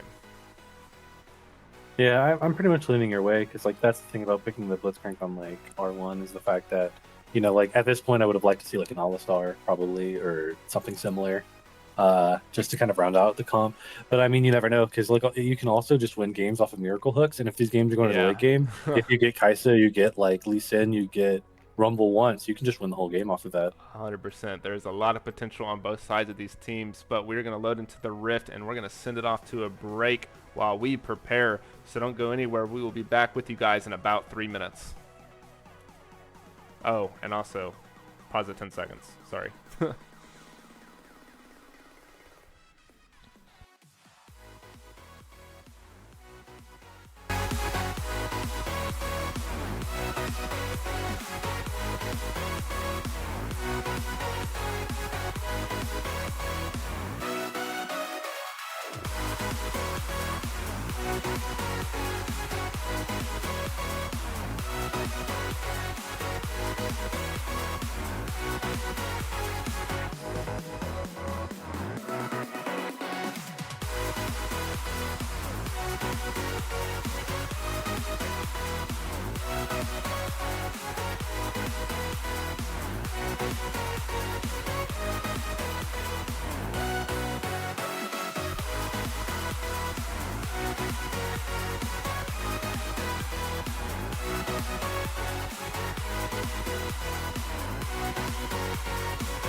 Can you read Frostbyt?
right, here we go. We are loaded into the rift for the final game between FFZ and BBC. I am joined by In Defiance. Are you ready? I am not currently ready because my game crashed. Ah, I see. Either I can stream on Discord for you. I don't know if it's going to be able I to am read now it. at 10 seconds. Okay, awesome. All right, 3, 2, 1, 11, 12, 13. Yep. All right, here we go for game number 3 and the final game of the day. All We're going to right. see a little bit of cheese from both sides. Yeah, probably a stack here by FFC, and but BBC looking for an invade on the top side instead of the bot side 30 invade. seconds until minions spawn. Yeah, I do like going for the top side. The stack is kind of like almost like the meta of how to deal with blitzcranks lately. But the invading top side is always good because you can get a very nice like wolf ward. See when they're crossing through the jungle. You can also generally catch a top laner more unaware because most invades, you know, they always generally happen through the bot side. That's because where most of the players usually are. But I was about to say they definitely should at least ward one of those camps or start that side okay. Because I was about to say, like, if you're able to get the ability to invade, you want to get some kind of win out of it. And like even just getting a deep ward is a huge win. Yeah, it looks like we are going to have the invade here by Cake Monster. So Cake Monster is going to have a little bit of an advantage here on this Lee Sin if Lee Sin isn't made aware of Vi starting his blue buff. I do hope that he realizes that his that his blue is taken, but Garen didn't walk that way to give a quick glance or anything. So at this point, like, basically red side can decide to vertical jungle and then just basically have a lot of pressure from like the mid top river. And then if Lee Sin notices, he can also do the same thing, which I know he does want to probably focus on his bot side. It seems like he's actually going straight towards his either wolves or blue right now after starting Raptors. Yeah, interesting start path there by next winter, but it's going to pay off. It's going to keep him in this game because he's going to know so fast that blue buff's here, and Vi's not even out of the jungle right now. So he knows it's gone, so he now knows that he needs to get over to his enemy's blue side to kind of get some camps back in his favor. Yeah, it does seem that they spotted him though, and they think that he's at wolves. It's going to be very curious if exactly how this invade's going to go, because of course he's like a little bit late, and it depends on how long he wants to stay on that side of the map as well. Because there's definitely a potential collapse, especially with Blitzcrank. They've got the vision on him now, and they know he's there. So you know we could see a thing where Vi hits level 3 right here, and then well, it's a good thing they actually have that ward also on Raptor. So they know he's headed there. They know that everyone's headed towards each other. So we're gonna see if he gets this in time. Yeah, he's Which on he the does. ward. Vi is ready. Vi jumps over the wall here, and now she's charging up the Vault Breaker. She does connect it onto Lee Sin. Lee Sin could be a little bit of danger here, but he's actually turning the fight onto the Vi. Flash forward by Zarathai, but the E does miss, but she does get the stun onto Sad Dragon. Now Sad Dragon could be in danger, has to flash over the wall. The Q from the Lee Sin connects. Flash forward by Just Relish. First Blood going to get picked up by the Ashe. Just a little bit too deep there by Next Winter. It was a good attempt, but just not enough. Yeah, it's one of those that it's just really Lee syndrome, especially because like you get it to where like, oh man, I got that Vi really low, I got a really good trade, all I have to do is like land the Q and I'm gonna chunk them, but unfortunately it doesn't quite go through. That's where the Blitzcrank is always like quite deadly, and yeah, it's just, you know, red team finds a big win there. Yeah, very, very big pickup there by BBC. It's going to set that Lee Sin even further behind than he already is. He got 2 of his camps stolen, and he only got 1 in return, and then he died on the back end of that return. But we have a little bit of a trade happening in the top side. Mashef got to be careful. That is the empowered Darius. Oh, flash forward by the Darius, and he does get the Q. Ignite goes down, and that's going to be a kill picked up on Darius. Or for Darius, sorry. Yeah, that's where you really can't underestimate the Darius passive, because like if he just even waited out the 5 stack, then he would have been able to just like probably take any kind of fight that was given his way, but instead now he's down Ignite, you know, he's down a kill, especially to a Cole Darius who's, you know, scaling. That is an interesting pickup there by the Darius. Cole? I think it's just more of a like he backed, you know, you don't really want to get double Dorans. Just a longsword is that enough of an advantage, so instead you kind of get, I guess, the scaling item. It gives like a close amount of AD, you know. I get it.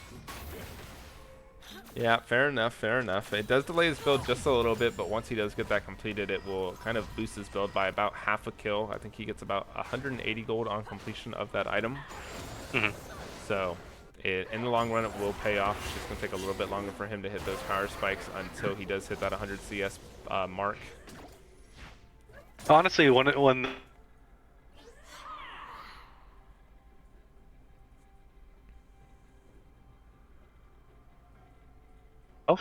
through blood, and like he's kind of where he was going to be at without it. Yeah.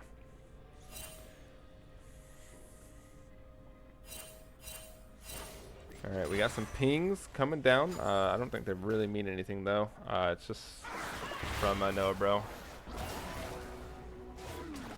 First dragon is up. Who do you think is gonna have more bot priority here for this dragon? The Blitzcrank Ash or the Kaiser Leona? I think the Kaiser Leona for sure. I think like I think that they can actually technically get priority, but it doesn't look like it's going to be that way. Yeah, I've seen Kaiser pushed up this whole time, so I think they're going to constantly keep a push on. But I do know that Vi has like a better rotation right now, and depending on like back timers and I could whatnot, it really depends on I guess the wave state, because like Vi has a really good thing going for her right now with bot lane pushing. Yeah, 100%.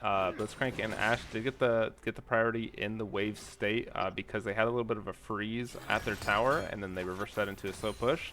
So this could be a potential opening here for the Dragon startup on Vi. She's down here. They don't know Lee Sin's top side, but I'm willing to take that fight, especially with Syndra just getting her reset in. So once Syndra gets here, it could be pretty big for the side of BBC. Yeah, I'm kind of surprised, I guess, because she wanted to recall and get some items. I'm kind of surprised they didn't just like kind of walk up and start the dragon, go ahead and trial it, because like right now even seems like it'd be a great time. Like Syndra got the early recall, you know, you have the lane pressure.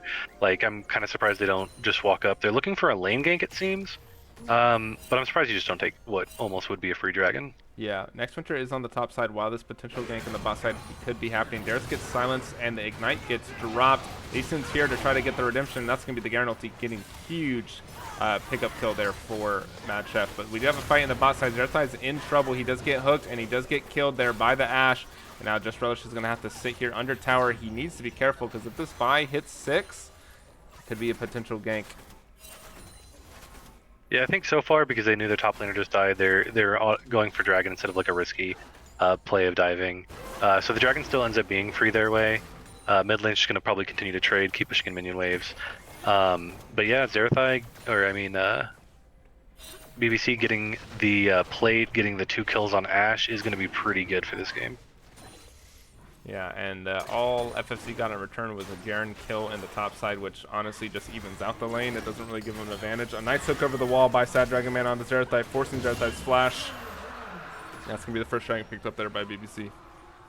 Yeah, I'm like always Team Chaos, because I saw that she W'd right when she got hooked, and I was really hoping Leona's W was randomly going to take dragon for no reason.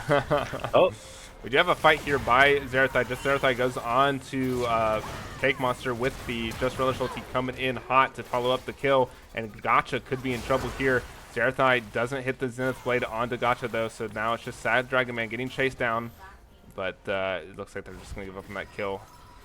Narrowly escaping, and Tygoon and Next Winter, while that was happening, get a trade kill onto Noah Bro, but Noah Bro was still managed to pick up the kill on Tygoon. My words are getting tied. Yeah, I am tired. My tongue is getting tied. These games are going too long. I apologize. But here we are, final game. I expected games to go the distance. This feels like a 35-minute gamer right here. Yeah.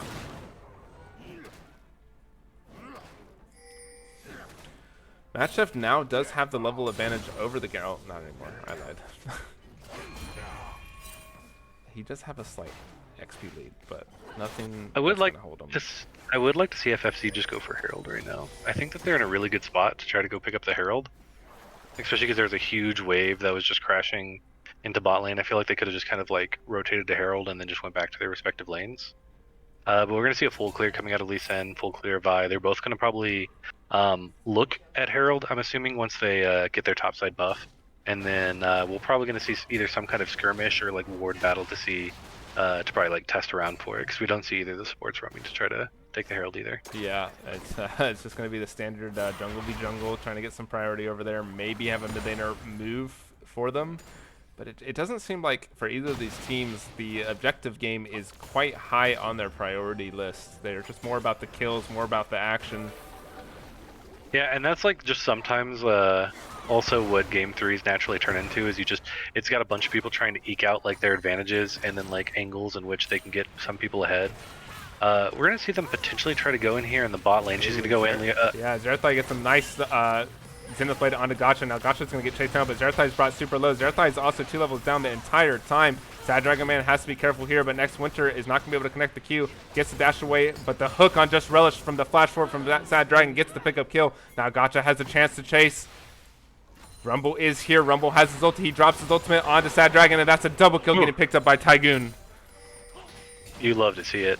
One thing I would have liked that Lee Sin to do is probably have kicked the Blitzcrank into the Ashe, which would have knocked her up, and I think you could have just like landed a Q and did a quick burst. I understand though saving the kick because you don't want to save people, and we're gonna see people caught backing again. Oh, Lee Sin Noah, almost bro. gets stunned there. Yeah, but Noabro is looking for something aggressive. Zarathai dies to Noabro's ultimate, but can Next Winter get the trade? He has the kick. He does kick forward, hits the Q. That's going to be the trade kill picked up by Next Winter. Oh yeah, now Lee Sin's definitely feeling himself. I feel like that's always one thing you got to be careful about though, like playing against Lee Sin. If you have like a few scenarios where he's able to feel like he gets to go in, get out, weave a few things, and then like right there you catch him on a recall, but then he's able to still, end up getting you killed. Now that he's feeling himself, he's probably going to play even better and just ride off of that high a little bit. It just depends though, because it also comes with the drawback of Lee Syndrome. Yeah. All right, we do have a fight on the top side. Mad Chef does get the full ultimate stacks on there, but Mad Chef is gonna just dominate Meteor there. Yeah, and then this is where like the question of Cole could start being asked, because like maybe the Ruby Crystal would have been better there. Maybe having like yeah, boots to either get away. All right, nothing too crazy happened on the bot side. Yeah, I do agree. The Cole, like I said, it's a good scaling item, but Darius doesn't want to scale. He just wants to dominate once he gets that lead. And Cole is not the item to do that, I feel like. We do have a hook on to Zarathai here once again. Sad Dragon is looking to just abuse Zarathai. He can't really get away. And it's starting to pay off. Hopefully at some point Zarathai will be strong enough to where even if he gets hooked, he can just turn every fight. But yeah, I do. I also agree with like it just mainly being like you want to always do the winning items. But I do see Cole sometimes being thought of like even in a BM way as a win more item, and I think that's like the way it was like seen. But unfortunately, Garen is able to get a kill back, which means he pretty much got the same. Zarathai is going to get caught out by that hook once again. Tanks it for Just Relish, and Daka would drop the ulti there. And now they're just trying to chase Just Relish. Is he going to die here? Sad Dragon's tanking. That's going to be a double kill picked up by Gotcha. And now the Rumble teleport coming in a little bit too late. He does have the ultimate for the chase, but Syndra's here. I think it's too low. Yeah, it's too little too late. And that's and this is where just the God Hand coming into it. Speaking of champions with confidence boosts, when you start landing those hooks on Blitzcrank, they also do not stop. Yeah. It also doesn't help that Gotcha being on the Ashe, such a strong pairing with the Blitzcrank. It makes it super hard to dodge his abilities when you're suffering a 40% slow the entire time. Yeah, and then once you get hooked, even if you flash away, it just doesn't matter anymore. Yeah, ooh, we have a flash kick by Next Winter there into the Zarathai and Just Relish. That's going to be Noabro dying. Just Relish manages to barely survive. It's a great, great play there. Yep, Lee Sin also showing they're feeling themselves, and like apparently this is the Lee Sin versus Blitzcrank matchup of the day. Dragon's gonna be started up by FFC. It is the second dragon of the game, so both teams will hopefully be 1 for 1. I don't think that it's really gonna be contesting this. Yep. And our soul of the day is Cloud. POP soul. Alright, Sad Dragon is looking, sees Tygoon, gets the hook onto Tygoon and the knockup, and now Darius flashes forward, get the ulti, but he doesn't get the ulti reset. But now Cake Monster's here, he has the chase, he gets the next Winter armor break. That's going to be a 3 for none in favor of BBC. Yeah, that was just the difference of like the Darius roam, let alone the fact that Kaisa was in no position to help. That's why you got to be careful about how much you want to skirmish, because sometimes they just have the numbers advantage, and you have to look out for that. Yeah, and Match Chef didn't really get much in answer of the Darius roam. So Yeah, I don't know if it's just the Cloud Cell, but man, he got up there quick. yeah. Sad Dragon could be looking for a hook here. Just has to be careful. The hook does land. He does flash, but it might be too late. The Ash ulti goes in, gets the stun, and that's going to be a kill over to Doctor. Or Doc. I got worried for a second because I'm pretty sure I saw Ash accidentally click the turret a single time, which I think is what led to the flash. But regardless, didn't happen. We didn't see it. This Ash is now 6-1-2. Trinity Force should be very, very, very soon. Yeah, Tygoon is here, but it looks like he's just gonna catch this wave. Not gonna really look for any potential kill here. Yeah, it's just looking really rough for FFC. Down 4K.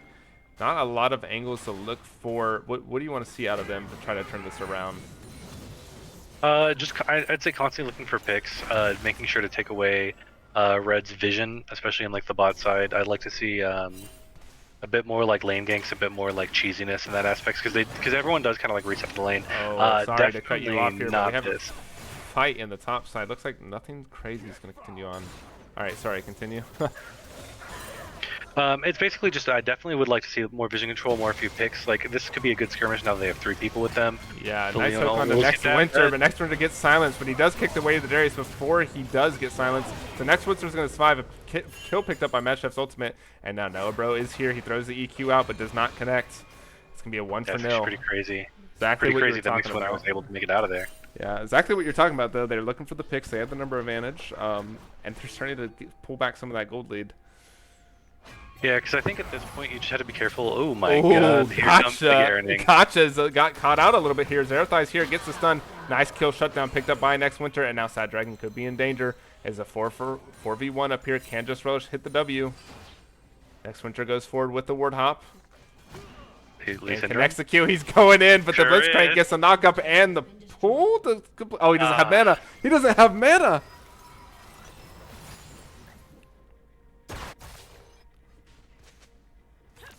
See, those are the moments that you're actually okay with on Lee Sin, where you just get away with Lee Syndrome. Yeah. Didn't even have to like burn his flash, you know. Yeah, managed to barely live. Sort of. He got lucky that Blitzcrank didn't have no mana. Let's just say. Yeah. Well, I mean, honestly, even like I think 0.2 seconds more under the turret, and I'm pretty sure he takes one more shot as well. Because I definitely was looking for the timing on that. It's pretty close. Syndra almost getting that solo kill when she got to bot lane. Ooh, Ash ulti goes in, hits next Winter. And Meteor is here. He does have his level 2 ultimate. Could be careful of the resets. Next Winter is super low. He misses the pull. Zarathai gets the stun. And now Meteor is in danger. TP coming in from Tygoon while they go in deep onto Darius. Darius does drop. Tygoon gets the ultimate down just in time. Now Gotcha's caught out. Flash forward by Zarathai to get the stun in. And that's going to be Gotcha dead by the chasing Garen. While next Winter and Just Relish chase away the Vi. Did anyone get Herald there? Was Herald completed? It was. Lee Sin did grab it. So he doesn't have access to ward hops right now. This train cook goes in, but it does not connect, missing by a hair.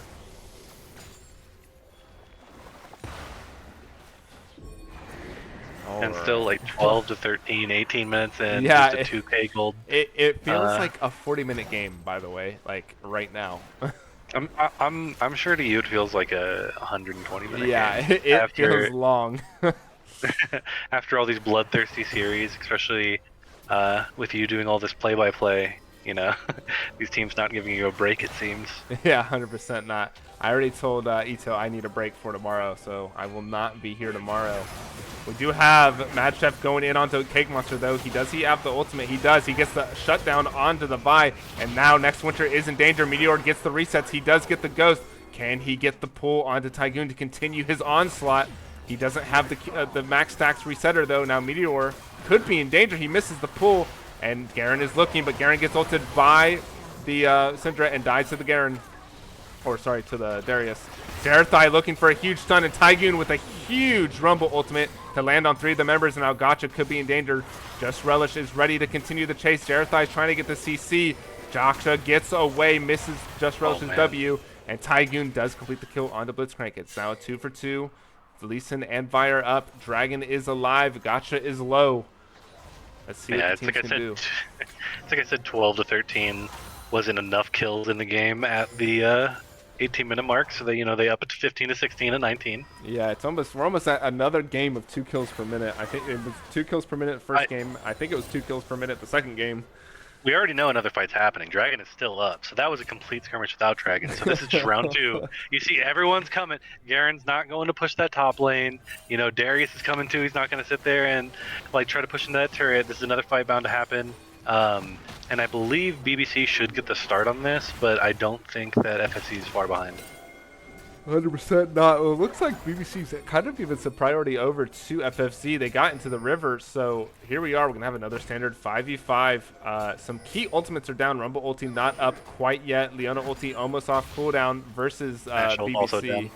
Yeah, BBC has all their ultimates but the Ash ulti. So FFC needs to just buy some time here. Sad Dragon's looking. He doesn't hit the hook, though. That gives FFC a chance to abuse the Sad Dragon. Ooh, Next Winter tries to go in, but gets silenced there, so he doesn't get his kick. But Just Relish is there to follow up while Garen is trying to get as much damage to the back. But the Darius resets are coming in. The ultimates are ready to burn. That's so much bleed damage. That's going to be BBC taking over this fight with the Darius resets. That should be the second dragon for BBC picked up. Third dragon of the game, and Just Relish greeted that back, and he's going to take it like a man and die to Meteor. Yeah, you definitely have to be careful, especially greeting your backs in Cloud Soul and Hex Tech. I think those are the 2 souls that you have to be very specific with where you back, because generally, Mountain Soul, Infernal Soul, all of those don't really have the same effect.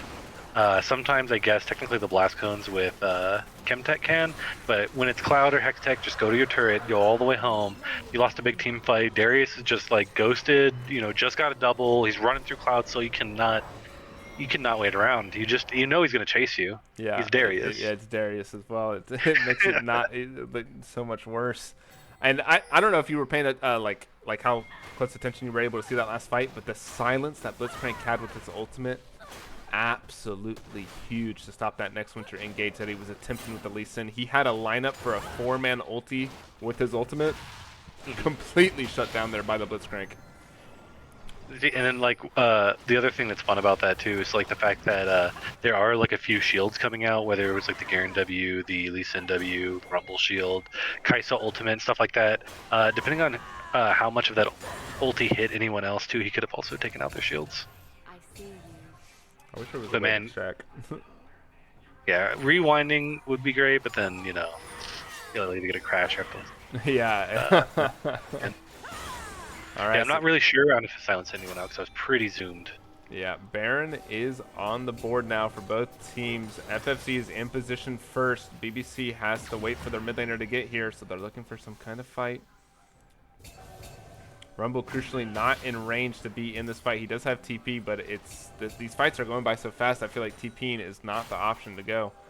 But now Rumble has the definitely flank. not. I don't think they know Rumble's here. So a potential flank that could be used. Zarathai and Just Relish need to be careful here. Sad Dragon Man is looking. It's just a little bit of a dance. Ooh, Just Relish gets hit by that stun, but the Q crucially misses by Noah, bro. Yeah, I think this whole game is going to be... Zarathai in trouble, gets double pulled there by the Blitzcrank and the Darius. And now that's going to be 1 kill going over to the Darius. That gives him the ult reset.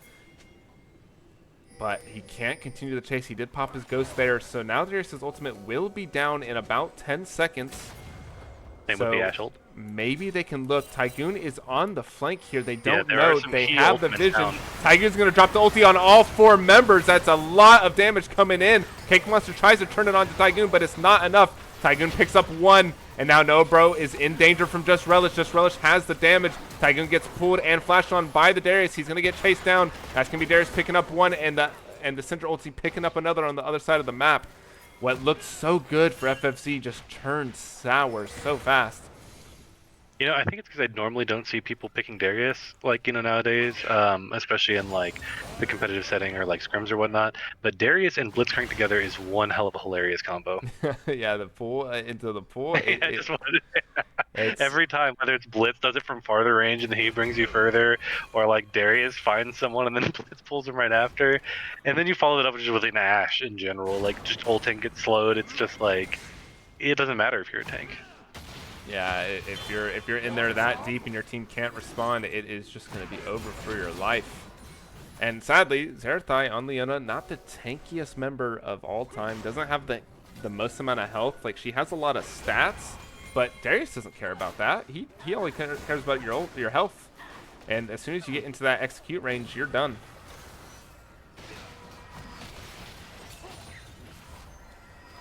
But luckily for FFZ, no Baron was picked up quite yet. They are down about 4.5k, so nothing insurmountable.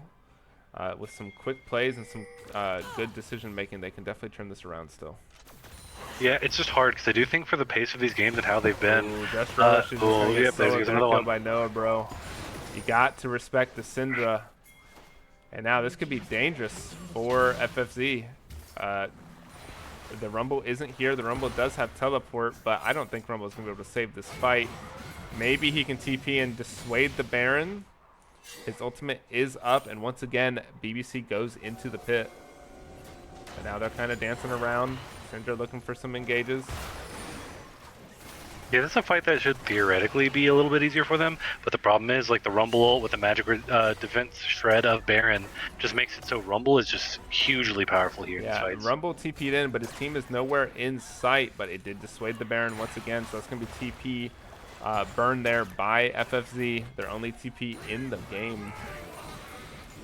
Yeah, and that's why it's always good to sit there and bait the Baron. If you're willing to just try to get a TP out, you just gotta make sure that the Colas immediately get off of it. Otherwise, it can be disastrous. But there's a good TP take and an almost good hook from the Blitzcrank. Yeah, Dragon is up. It looks like FFC is opting to do a trade here. Just Relish now does have the W evolved, so his poke is going to get quite nasty. Barely dodges that stun. And BBC is looking to rotate. It's just the dance of the Baron at this point. Tygoon at this point, Tygoon's in an interesting spot. Flash forward by Sad Dragon, and a knockup does get through. He doesn't even have time to get the ultimate on. That's a huge pickup there by Sad Dragon, man. Yeah, and this Blitzcrank pick just paying dividends because it's really just making this game easier for BBC. Like, there's a lot of decision making, like taken out of the situations. You know, hook champion, kill champion. Lee Sin gets hooked here, but he kicks the Syndra away. I felt like Lee Sin could have honestly looked for more there, but they opt to try to just run away, and that's going to give Baron priority over to BBC. Hook comes out, flash from Zarathai to dodge it, but the Ash Arrow goes in, hits Zarathai, and this should be a dead Zarathai too. The Darius, nice pull in. That's going to be kill over to the No Bro. Match Chef is going in onto Gotcha, but it doesn't get enough damage with the ulti. Yep, and I think this is where we're going to start to see BBC completely pull away. They've been doing that now. I think for the past few fights, it's been pretty obvious that the game is just snowballing harder and harder in their favor. You definitely saw how FFC could turn it around, but it seems like it's too little too late at this point in the game. Yeah, it is looking quite dire here. After this Baron gets picked up, it's going to be a 9k gold lead in favor of BBC. And honestly, they're ready. They're posed to push a final push here with the Blitzcrank, with the Ashe picks, with the Syndra solo kills. I'm expecting this game not to last much longer. Yeah, and a lot of it just comes down to the fact that this Blitzcrank pick was absolutely just massive. I think Blitzcrank is by far the MVP of this game for me. 100% Blitzcrank doing work. I mean, Sad Dragon overall has done a lot of work for this team in this series. He had a little bit of a rough rail game, or not rail game. Who did he play last game? I don't even remember. We'll get to that later. Yeah, now I'm like, wait, what? He played rail at some point, but I can't remember if it was last game or the first game. But all right, so BBC looking for some final pushes here. I'm curious of what they're gonna do with this Baron, or are they just gonna look for some rough fights here with the Blitzcrank hooks. Yeah, I think that's all you do. I think like you keep pushing waves. I would like to at least see like a 4-1 where it's just you've got the 4 of them, and then you have like Darius keeping waves pushed in. But obviously they're just gonna not Oh, let the Leona team looks for an fight. engagement. Leona gets knocked up. The Tygoon's ultimate goes down, but it's not enough to stop it just to try to kill the wave. Ash ulti goes in, but Just Relish has to flash. So now it's a 4v5 inside the base of FFZ. A nice stun there by the Syndra. This is looking dire. Sad Dragon Man's looking for a hook. Hits the hook onto Tygoon, and that's going to be another kill picked up. It's now a 5v3 in the base. This should be a game-ending push. Can Sad Dragon Man do it again? Can he get another hook to guarantee his team this victory? He throws it out. Barely misses. It was really close. He is ready. Yeah, no. He is hunting. It's now a 5v3. Zarathai should be up. My throat is dry. I'm dying. Just Relish gets hooked by Sad Dragon Man. Another big one coming in. And just like that, this could be the game-ending fight. Garen looks for a trade kill, but he doesn't have the damage to do it. And that's going to be it. That's going to be the ace. It's Tygoon in 5 seconds, but I don't think he can 1v5. Yeah, and this is just the power of Blitzcrank right here. Game 3, everyone's tired, and Blitzcrank cannot miss a Yeah, hook. oh my god. And that is the game. That is BBC picking up their first win of BTL Season 15. And that's going to solidify FFZ in last place. Congratulations, BBC. I'm honestly too tired for an interview, but if in Defiance, if you want to do one, I will pull someone in here. Otherwise, Pull me the Sad Dragon Man. all right, let's get the Sad Dragon Man in. Let's there we go. Let me call him in. We might have to go to. There we go. Yeah, you. All right. Do we have any? Let's see. All right, we might just have to go to a general chat because I don't know if any people are in. Hats, Ito. Get the dragon in here, please. Oh, I can. Oh, that's his name. I can get him in here. Oh, do you not have the ability? Oh. All right, there we go. No, I can't drag anyone, sadly. Not yet. Okay, yeah, I could. I just didn't. I should have looked to see that his name in Discord is actually Dragon Man. Okay. Yeah. Here is Dragon Man, the MVP of the last game. Thank you. How is it like living in Hook City?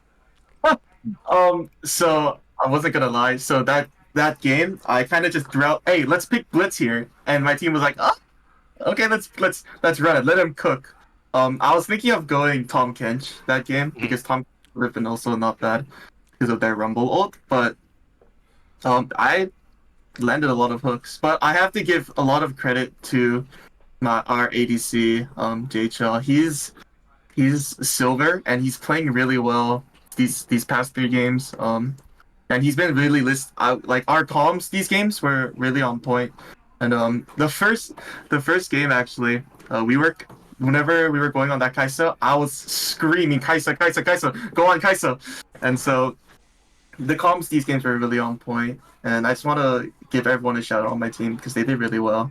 Like, yeah, definitely. I think the one thing I definitely noticed was when you guys got a roll in bot lane, it was a huge bot diff coming in. There was going to be a lot of credit to like Ash. I wanted to definitely like throw some credit out to the bot lane as a whole, but then like of course in that last game you just like land hook and then hook and then hook, and the game end. It's just like it's not even a regular siege. It's like you guys aren't even there for the turrets. You're there for the prizes under the turret. You're playing a crane machine game, and I'm just watching you just crank them out. And like I'm just like, okay, this at this point he's just the MVP because like anytime like they set up, anytime it's about to be a skirmish, because like early game, it was a lot more skirmish. It was 12 to 13, like 14 to 16. It was definitely the full-on team fights. But at some point in the game, it's not that they weren't team fighting because they didn't want a team fight. They wanted the team fight, but you prevented that every time to where it was like a 4v5, and then it was like a 3v5, and then you're just like slowly picking them off, almost like you're like a Rengar at this point, but just of like from Hook City. Like it was absolutely ridiculous at some point. I mean, in my opinion, look, you had some great hooks there, but your biggest play of that entire game was Lee Sin was looking for a fight at that crucial dragon. I think it was soul point for both of you guys. And Lee Sin looked for an engage. He had a 4-man ulti lined up, but your Blitzcrank ult silenced him, and you guys blew him up before he ever got the chance. That was your biggest play by far. And that was what impressed me the most there, because you managed to hold that ulti just in time to make sure that Lee Sin could not complete his combo. Yeah, I saw that Lee Sin Q. I'm like, he's gonna take that and try to ult here. So I was holding on to my ult because I knew he was gonna try that. And I told my team too, hey, look on me, look on me. Lee Sin's gonna take this. And so when I saw that Lee Sin Q, like my whole team started focusing on that Lee Sin because we knew we could just burst him down. But yeah, I definitely agree that after me, this J Chum, our ADC, should have definitely been MVP. He did really well these past few games. Yeah, he did play well. Good. Go ahead, Defiance. It was still kind of me just harping on the same thing. It's just like, man, it was just like I think you glaze over. That was a fantastic play, completely changing. But then I think he just also made the hooks look easy at some point. So you're just like, yeah, it's just another one. Yeah. Some of those were some max range. Like I think one was a flash predict. So like, it just Yeah, makes it look easy. Doesn't mean it's that easy. 100%. Yeah, after first turret fell, I told my team, hey, look on me because I'm gonna look for hook every time. And my Darius, our top laner, Mitador, he was like, yeah, just hook anyone. Just go in and hook because I have stacks and we'll win every fight. I'm like, yeah, okay. I definitely could tell at some point in the game, like it's just you, Ash, and Darius were just like really into it. I think it was like after that dragon fight where he just started getting his resets.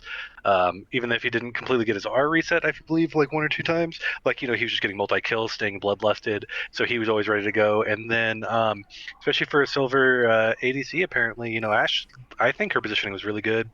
The auto attacks were always on point, definitely doing a bunch of DPS. It wasn't just being carried or anything like that, being a contributing member. And I thought it was a very well played game from you guys. Yeah, I've been trying to have J-Chop, our ADC practice a lot, and he's been improving so much. So I want to give him so much credit. He's versing emeralds and diamonds out here, and like so much higher elo than what he is, and he's performing like even better sometimes. So he's yeah.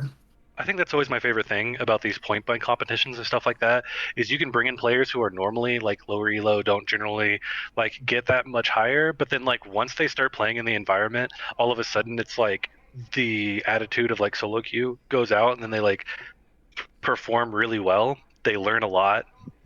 And then it could be one of those things where, like, we're talking about, the silver 80 carry, but by playoffs, you never know. We could see that be up to plat. We could see it be up to whatever, because that's like the wild thing about like playing competitive is it really helps people like focus and improve. And I mean, if they're able to sit there and then, compete into these higher elo 80 carries as like from a lower point buy, then all of a sudden they become a very valuable way for you guys forward.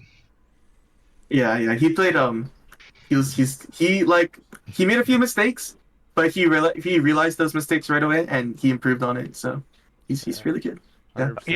See, we're definitely talking about those mistakes, but I was watching Kaisa, kind of walk up and get Syndra QE'd a little bit too many times, like solo wise. So like I definitely saw some positioning mistakes on one side, not as many on the other. At least in game 3 for sure. But yeah, it was a pretty fun game and pretty impressive. Thank you guys for casting. Frostbyt, you should go to sleep. Yeah. Get some rest. All right, so I'm gonna cut you guys off there. We are gonna end this stream. Thank you, Indefiance, for joining me for this final game. Thank you, Dragon Man, for joining us for the MVP interview. And congratulations on your win. You guys did take down FFZ. You guys got your win on the board, and we're gonna look to you guys next week to see if you guys can continue to push those victories. We do have one more game this week. Tomorrow, I think it's at 9 p.m. EST, it looks like, between Dynasty Sapphire and Maria's Dungeon. So I hope all the fans are ready to watch that one go down. Can Dynasty Sapphire take on the giant that Maria's Dungeon has formed itself into? Nobody knows until tomorrow. But we will catch you guys all then, and have a good night, because I am exhausted. Jeez. See you guys.